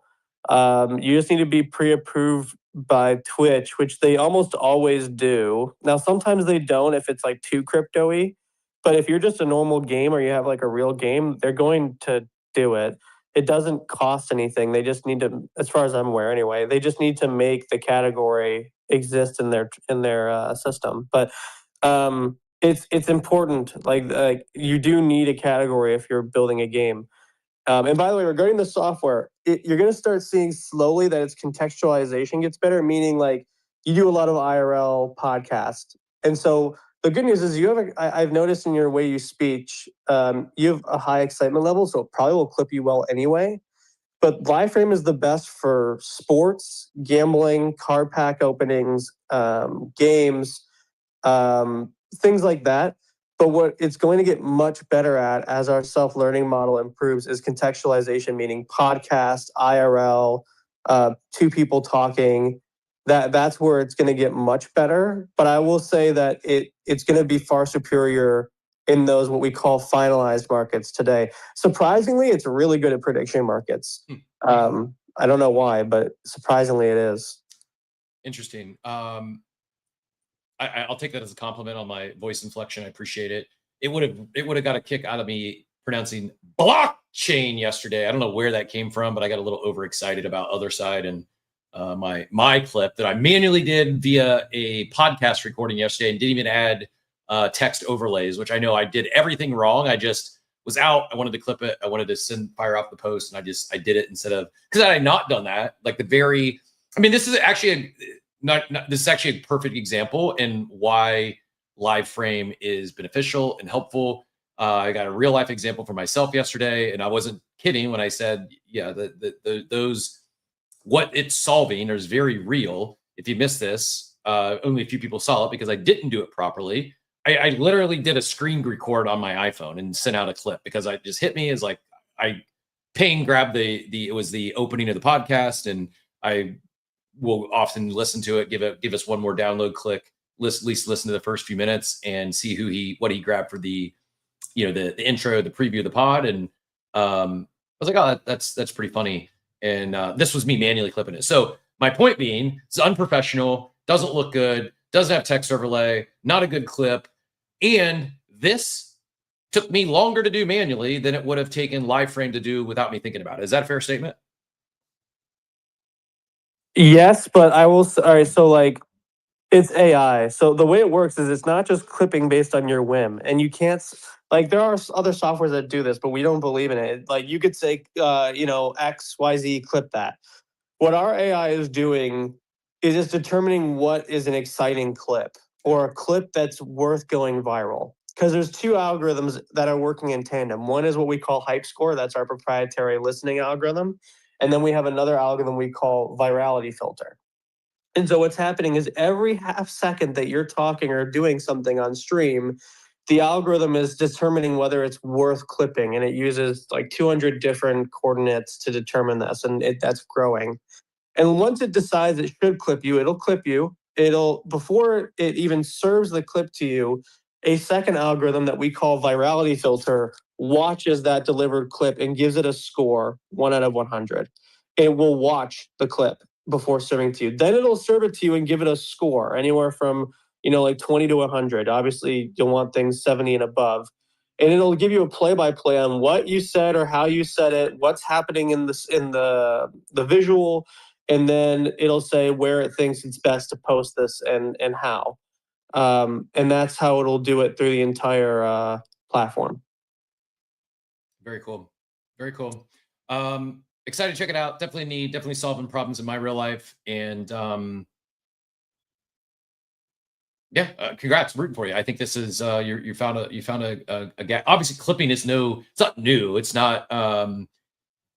I mean, if you've been on crypto Twitter for the last year, you've seen some massive come ups from clippers. I mentioned Jack. Our guy Mackie might have been one of the first that started leaning into clipping and has built a nice, carved out a nice career for himself on that front, working with big brands. It's led to other opportunities. And I think even though the clippers out there, even if it's not like me, where I'm more of the content creator and I could use clippers helping, even for the clippers, this is a tool for both content creators like myself, as well as the clippers who are doing this. It's going to help them be more efficient, more effective, right? That's the idea. And it's also going to make clippers real money, and it'll all be tracked in real time. Again, like this is a crypto company. We will have a crypto token when we think it's the right time to start doing that. And we will build it into the greatest marketplace for content in the world. And it's going to be underpinned by our proprietary algorithms. And it's going to be great.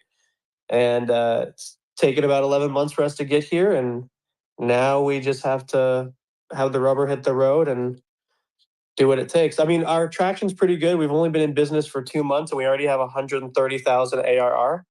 We have about 91 businesses on the wait list and 300 creators.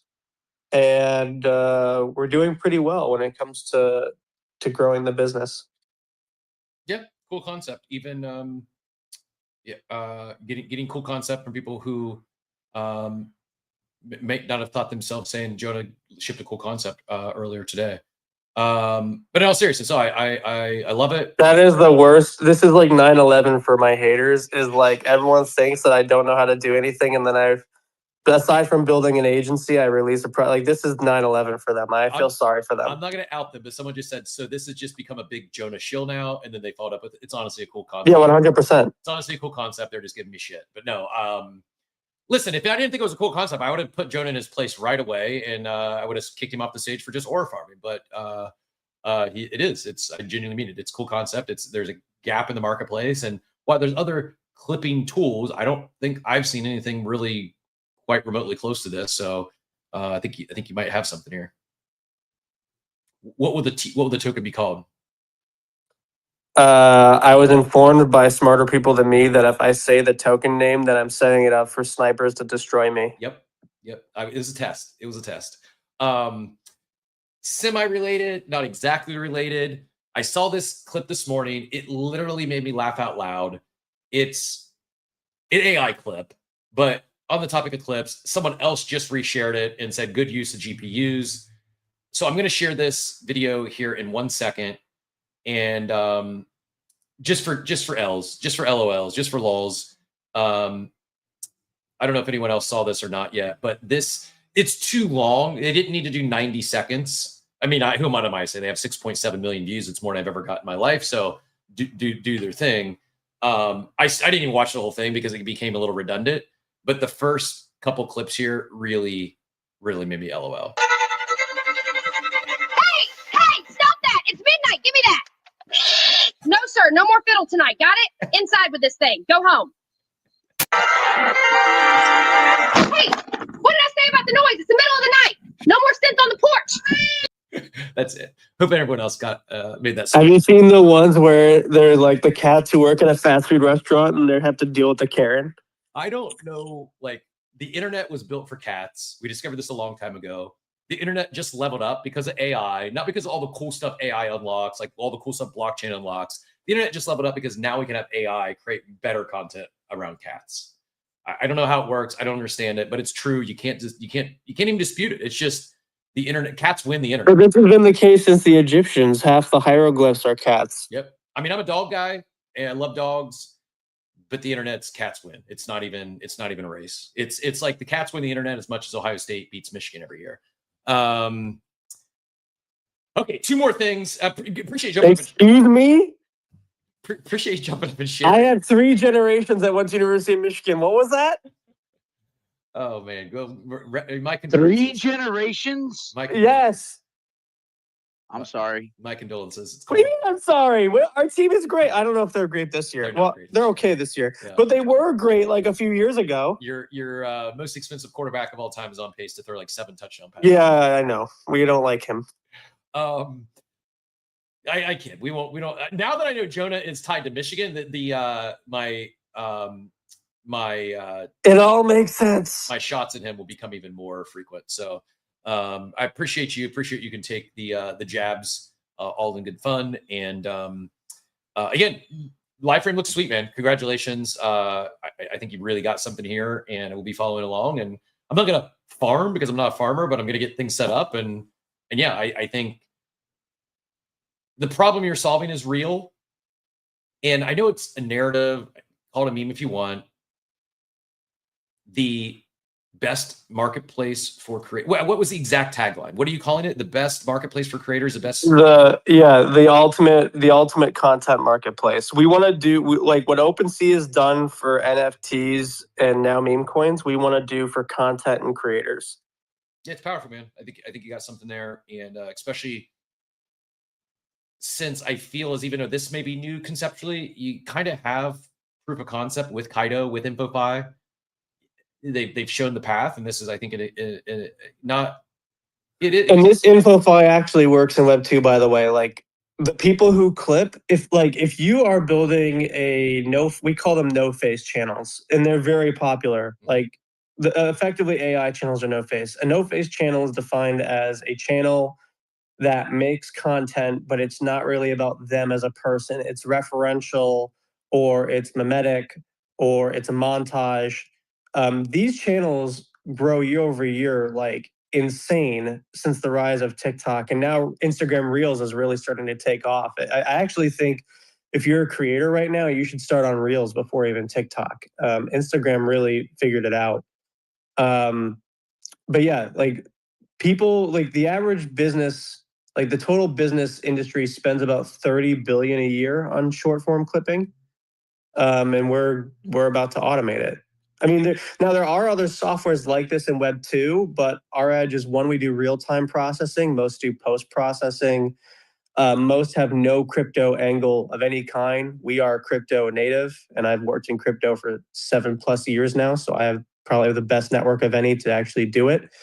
And then others do VOD. We're working on VOD for next year, but there are definitely a lot of products that want to do this, but we have a very different angle for it, and it involves people earning together. That's our flywheel. I love it. Man. It's a good flywheel.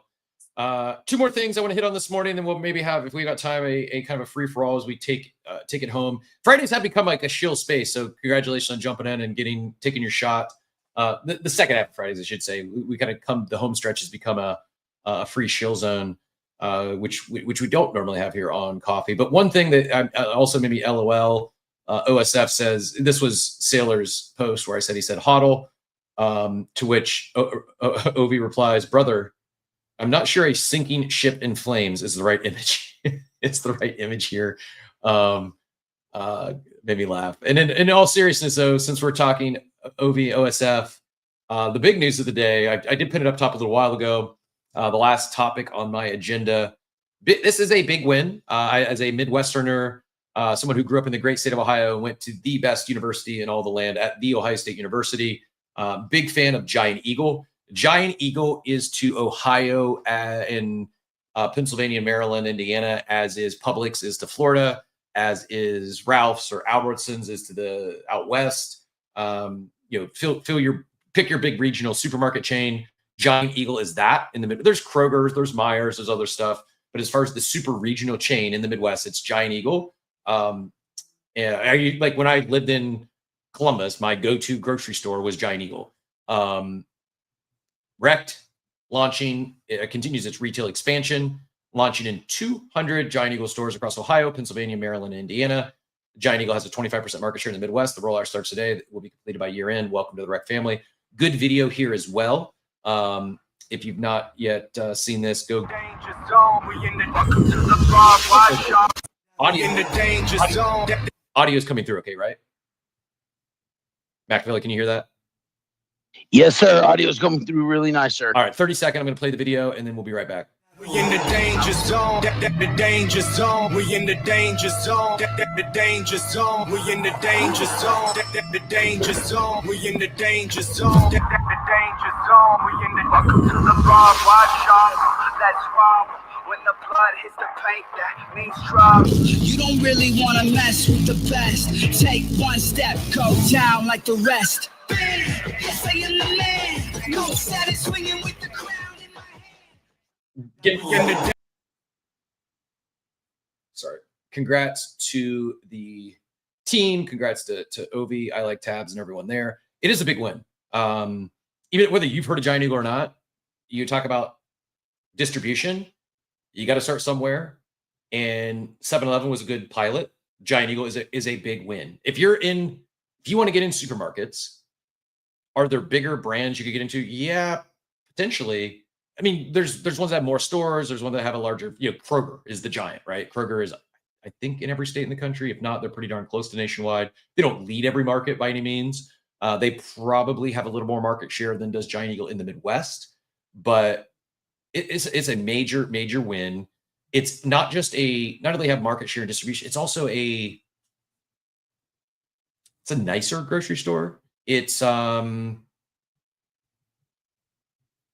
trying to think like how to best describe it for those that aren't familiar. It's like it's not like as bougie as like a Whole Foods or a Trader Joe's, but it's a step up from most of your grocery store. So it's like I would say somewhere between your average supermarket and Whole Foods or Trader Joe's, and they do a lot of volume. Great brand to work with as well. And the other thing they have is really good fuel rewards program. And I share that mainly because I think I'm purely speculating. I saw the news when someone shared that tweet this morning. I have no insight. I'm not talked to the team. I am biased. I hold a little bit of equity in Rec Drinks. I've got a Rec Guy and some Rec Coin. We talk about brand coins and loyalty reward programs.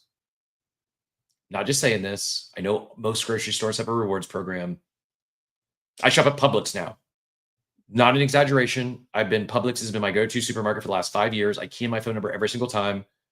I've never once redeemed those rewards for anything. I have no idea what I have. I don't know if I could go get anything from it, or they're just wasting my time keying my 10-digit phone number every time I check out. I lived in Florida for now 20-something years. I've never used their rewards program. Yep. I actually don't know what it does. Same. I have no idea. I actually key it in. I get my rewards, I think, but I've never done anything with it. Conversely, Giant Eagle, I would get a free tank of gas about every other month because the rewards program is so good. We have Costco here. Costco does that. Yeah. Giant Eagle, though, is known for their rewards program, so much so that, again, true story.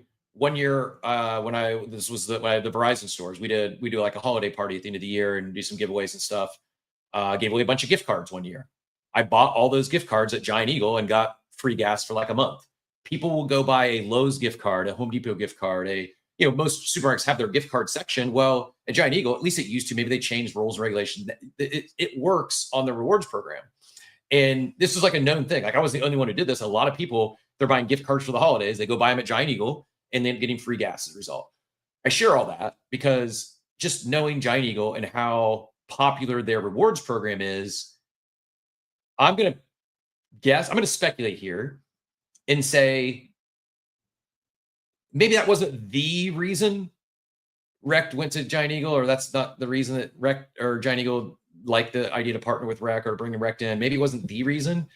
I would be shocked if it wasn't discussed, if it wasn't one of the reasons that this collaboration, that this distribution channel made sense for not just Rekt, but for Giant Eagle as well. I want to ask you one question, though. I know I'm derailing you. You used to do stuff with Verizon. What do you think about their massive layoffs in the last few days?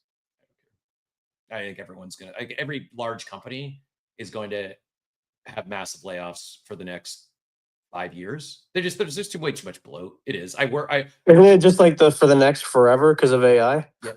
Yep. I don't know about maybe 5 years, because that's how long we have left until AI replaces us. I mean, for the next forever. If you've ever worked in an organization that has, let's just say, more than 20,000 employees, 100% of the organizations I've worked with more than those employees, they have ridiculous bloat. They have a lot of middle management. They have a lot of positions that should not exist. They have a lot of people that lead to inefficiencies because it's just way too many stakeholders. You try to get something done, and to move it forward, you have to have a conference call with 17 parties, and I have to get alignment from all 17 people. And of the 17, 2 of the people's opinions really matter. So I worked at Verizon. I was a Verizon franchisee, but before becoming a franchisee, I worked at Verizon corporate, led their major account team in Ohio. Fun fact: when I was in college, I applied for a job at Sprint when Sprint still existed, and I got the job. And I was working there for like the first week and a half, and I mean, the people there were kind of scummy, but I needed the money. And this poor old lady walks in, and she needs help with her phone. And my boss, who was a total slimy piece of shit, is like, "Well, just upsell her this phone plan." And I felt so sick to my stomach about cheating this old woman because she didn't know any better, but they wanted to get this quota. I quit the next day. And not to say that you did that, but I never wanted to work for a phone company ever again. Yeah, so I mean, in that world, it's not, without going down that tangent, there's Verizon corporate stores, there's Verizon dealer stores, there's agents. That's what I was. I was basically a franchisee of Verizon. So I worked for Verizon corporate, but then I opened my own Verizon stores. Today, it's consolidated so much. There's really a handful of their national players, though it's hard to even tell the difference when you go into a corporate store versus an authorized dealer. But back in the day, when the time frame you're describing, a lot of those dealers were shady. They're not around anymore because of the tactics and things. Like, it was all about bottom line and selling shit to their customers and not disclosing things. But the good ones have risen to the top. And so it's different landscape today. I hear you. But back to the bureaucracy point, in the bloat, one of Verizon's, their credo, it talks about bureaucracy. It says bureaucracy is the enemy. We fight every day to basically eliminate bureaucracy, or not to have a thing. At least they were cognizant of bureaucracy, and it wasn't as bad as some other large employers I've worked for. But the last employer I worked for, again, not exaggerating, we saw this at X, right? And I think even recently, Elon went on Rogan and talked about some of the specific ridiculous things. Like, they were paying $400 a person on average for lunch because they were preparing all this. There was more people preparing food in some of the Twitter offices than there was employees there eating. Last company I worked for had over 10,000 employees, and I think they would be a better run organization with about 2,000 employees. because of it's insanely inefficient. And so it's not only can AI replace some of these jobs, it's instead of having to sit on an hour-long Zoom meeting with that individual who wants to be heard because they have an opinion, it's not like, oh, this could have been an email. You wouldn't have to have an email. Like the AI would have done the thing in minutes, if not seconds, that you had to listen to someone explain or try to get their point across in an hour-long Zoom meeting. So I don't remember exactly how we got on this rant, but yeah, I'm not concerned about the Verizon layoffs. I just think it's brace yourselves, more coming. And Yeah, here, I'll bring it back because I'm the derailer king. I was asking about layoffs of tech companies, but before you were talking about Giant Eagle, which I've never heard of, and Rect doing a partnership. Yeah, I think it's a big win. I'm excited. Pure speculation, but I would not be surprised if we see Giant Eagle lean into the brand coin thing, or at least talk about the rewards program, or maybe not, maybe that's not it at all. But I just, knowing what I know about Giant Eagle, and of all the supermarkets I've been in, they have the best rewards program that's touted, that a lot of people use it, that people go there, like I said, to buy their gift cards from Giant Eagle just to participate in the rewards program. I think there is a cultural alignment in terms of rewards programs with Giant Eagle and Rect. And boy, oh boy, the crazy big take that would be that Rect not only sells their drinks through Giant Eagle, there's a world, if we are living in a simulation, there's a world in which Rect and that team onboards Giant Eagle into crypto and helps Giant Eagle level up their loyalty rewards program to the first major. How big is Giant Eagle? Like I'm not, my family's from Midwest, but I'm not. How big is that chain? Like how many people use it? They have, so this is getting launched in 200 stores. I think it's all of their stores. They have a quick Google search tells me there's 217 company stores and another 219 I guess like independent. So basically company stores, 217, 219 total locations, which includes 211 supermarkets, 8 pharmacies. But then I'm also seeing they've got 470 retail locations, including Giant Eagle Market District and Get-Go stores. So I think what that is, the Get-Go stores are like their gas stations. Their convenience stores are at the front. So basically that would make sense. It's about 2x the amount of stores. They're in 5 states, Ohio, Pennsylvania, West Virginia, Maryland, and Indiana. And but basically it sounds like this is a full rollout. Giant Eagle, if you're from Michigan or you're familiar with the Midwest, I want to say it's basically similar size in terms of stores as Meijer. Yeah, Meijer has 268 stores, 500 locations, including their express. So yeah, 268 stores, not including the smaller format. So yeah, Giant Eagle, very similar to Meijer. You're familiar with Meijer, I guess, I assume? Yeah, I'm familiar with that. Yeah, so I'm like, damn. I mean, OSF and Mando, I mean, these guys know how to fucking move. I mean, it's kind of crazy to me because not only do they have Rect drinks, but they also have Yeet Casino. I mean, man, and they're great traders. Like, it's not fair. Like, sometimes God just gives all of his luck to the fortunate few. That's insane. Good for them. Yeah, good for them. And there's definitely some luck involved, but I also, these guys. No, I know. Like, it takes real skill. I'm just saying, like, it's skill plus luck. It's not only skill. Luck, talent, and fucking grit, man. These guys work their faces off. Doesn't matter. Like, I know OSF will say it, like, he gets even more vocal when the markets are down sometimes, but they don't let this extreme, seemingly, I don't know him personally. We have chatted, they've been on the show, we trade DMs. I don't know. They're not personal friends that we hang out on a regular basis. I don't know them personally, but my real read of them is they live and work just as they talk in the timeline. Like they grind, and I think oftentimes it looks like they work harder when numbers are down. I think that market's dipping like this, and you mentioned like the haters coming out. Like, I think people doubting them motivates them. And yeah, they ran a little good at times. Have they had luck on their side? Yeah, potentially, but they also work really hard. They're really talented, and they hustle, man. They I was giving Kobe flowers earlier. On a similar level, they do things that a lot of people in their position wouldn't do.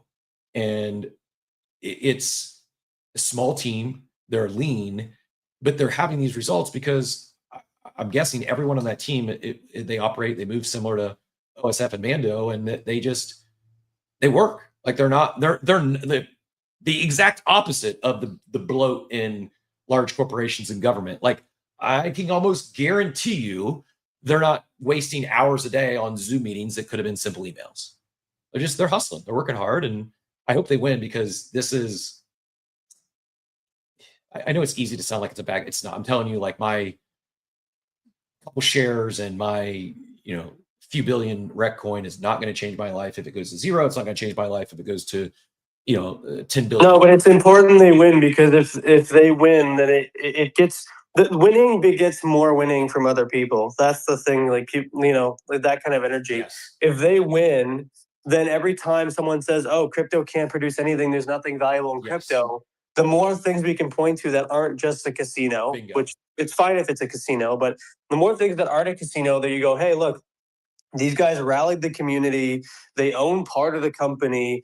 They're in 500 plus stores. They're doing $20-50 million a year. These guys have become multimillionaires, and it's all thanks to them knowing how to use a smart contract and read a chain." Yeah, like that's the type of thing. Like they'll use Amazon as an example. Amazon doesn't come to crypto because they just believe in crypto. They have like companies of real size need to see scientific evidence of someone else making it, even if it's not like an amazing success. It needs some sort of traction because as a big company, it takes a long time to move in position in a way that gets you prepared for that new industry. Absolutely. Couldn't have said it better. We talk about, hey, if you're an NFT fan, if you're a building on crypto rails, a blockchain fan, go support Otherside.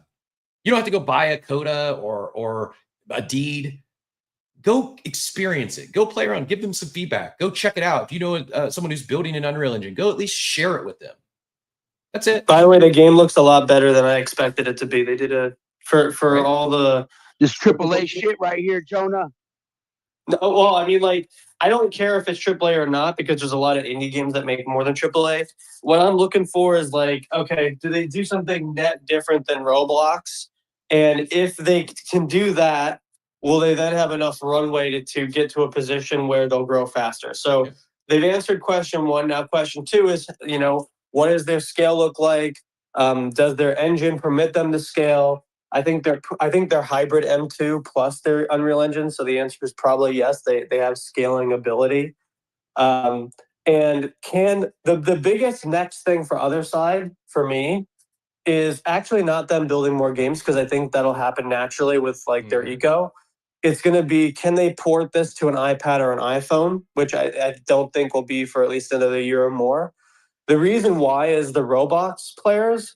Like every time I go to a restaurant or every time I like go somewhere where there's kids around, even in airport, there's always some fucking kid playing Roblox on his iPad.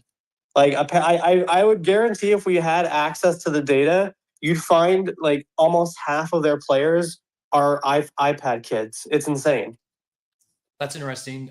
Someone brought up the question earlier to James about mobile. I was thinking phone, and that's what I was thinking. Maybe certain experiences. To your point, iPad is probably for the younger generation. That is a bigger mobile opportunity than I probably even phone for the type of environment, the type of world that they're building.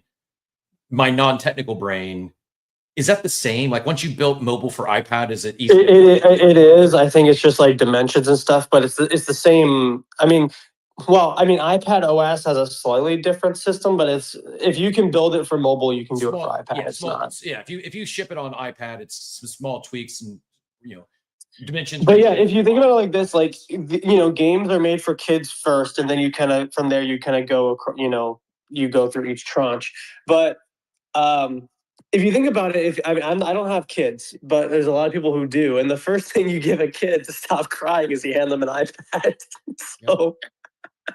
Or something that looks like an iPad, whatever it is. But man, the amount of I'll go to a restaurant, bar none, at least one kid is on their iPad playing Roblox. Yep. They're the number one babysitter of the Gen Alpha. Also, you heard it here first on Topic with Captain. Jonah is being complimentary to Otherside, glazing Yuga. This is proof of simulation. The apocalypse is upon us. I kid.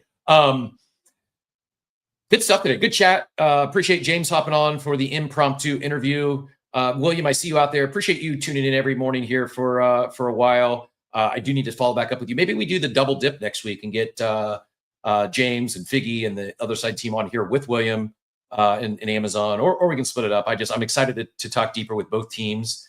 And Jonah, appreciate you jumping up and sharing. I kid. It really is. I genuinely mean it. I'm impressed with what you built, and I'm going to be checking it out. Also, looks like we'll be launching on Twitch here soon. And Machiavelli, appreciate you as always, jumping up and helping man the stage today. Yes, sir. Good luck with other games over the weekend. And yo, can you please show up, Cap? Can I get Cap in his mutant participating, or Cap in his coda? Can I get the little Cap and coda out there on Saturday? Come on, you got it. You got a couple of hours. I'll let you co-host with me. What's up? I will. I just don't want to commit this weekend.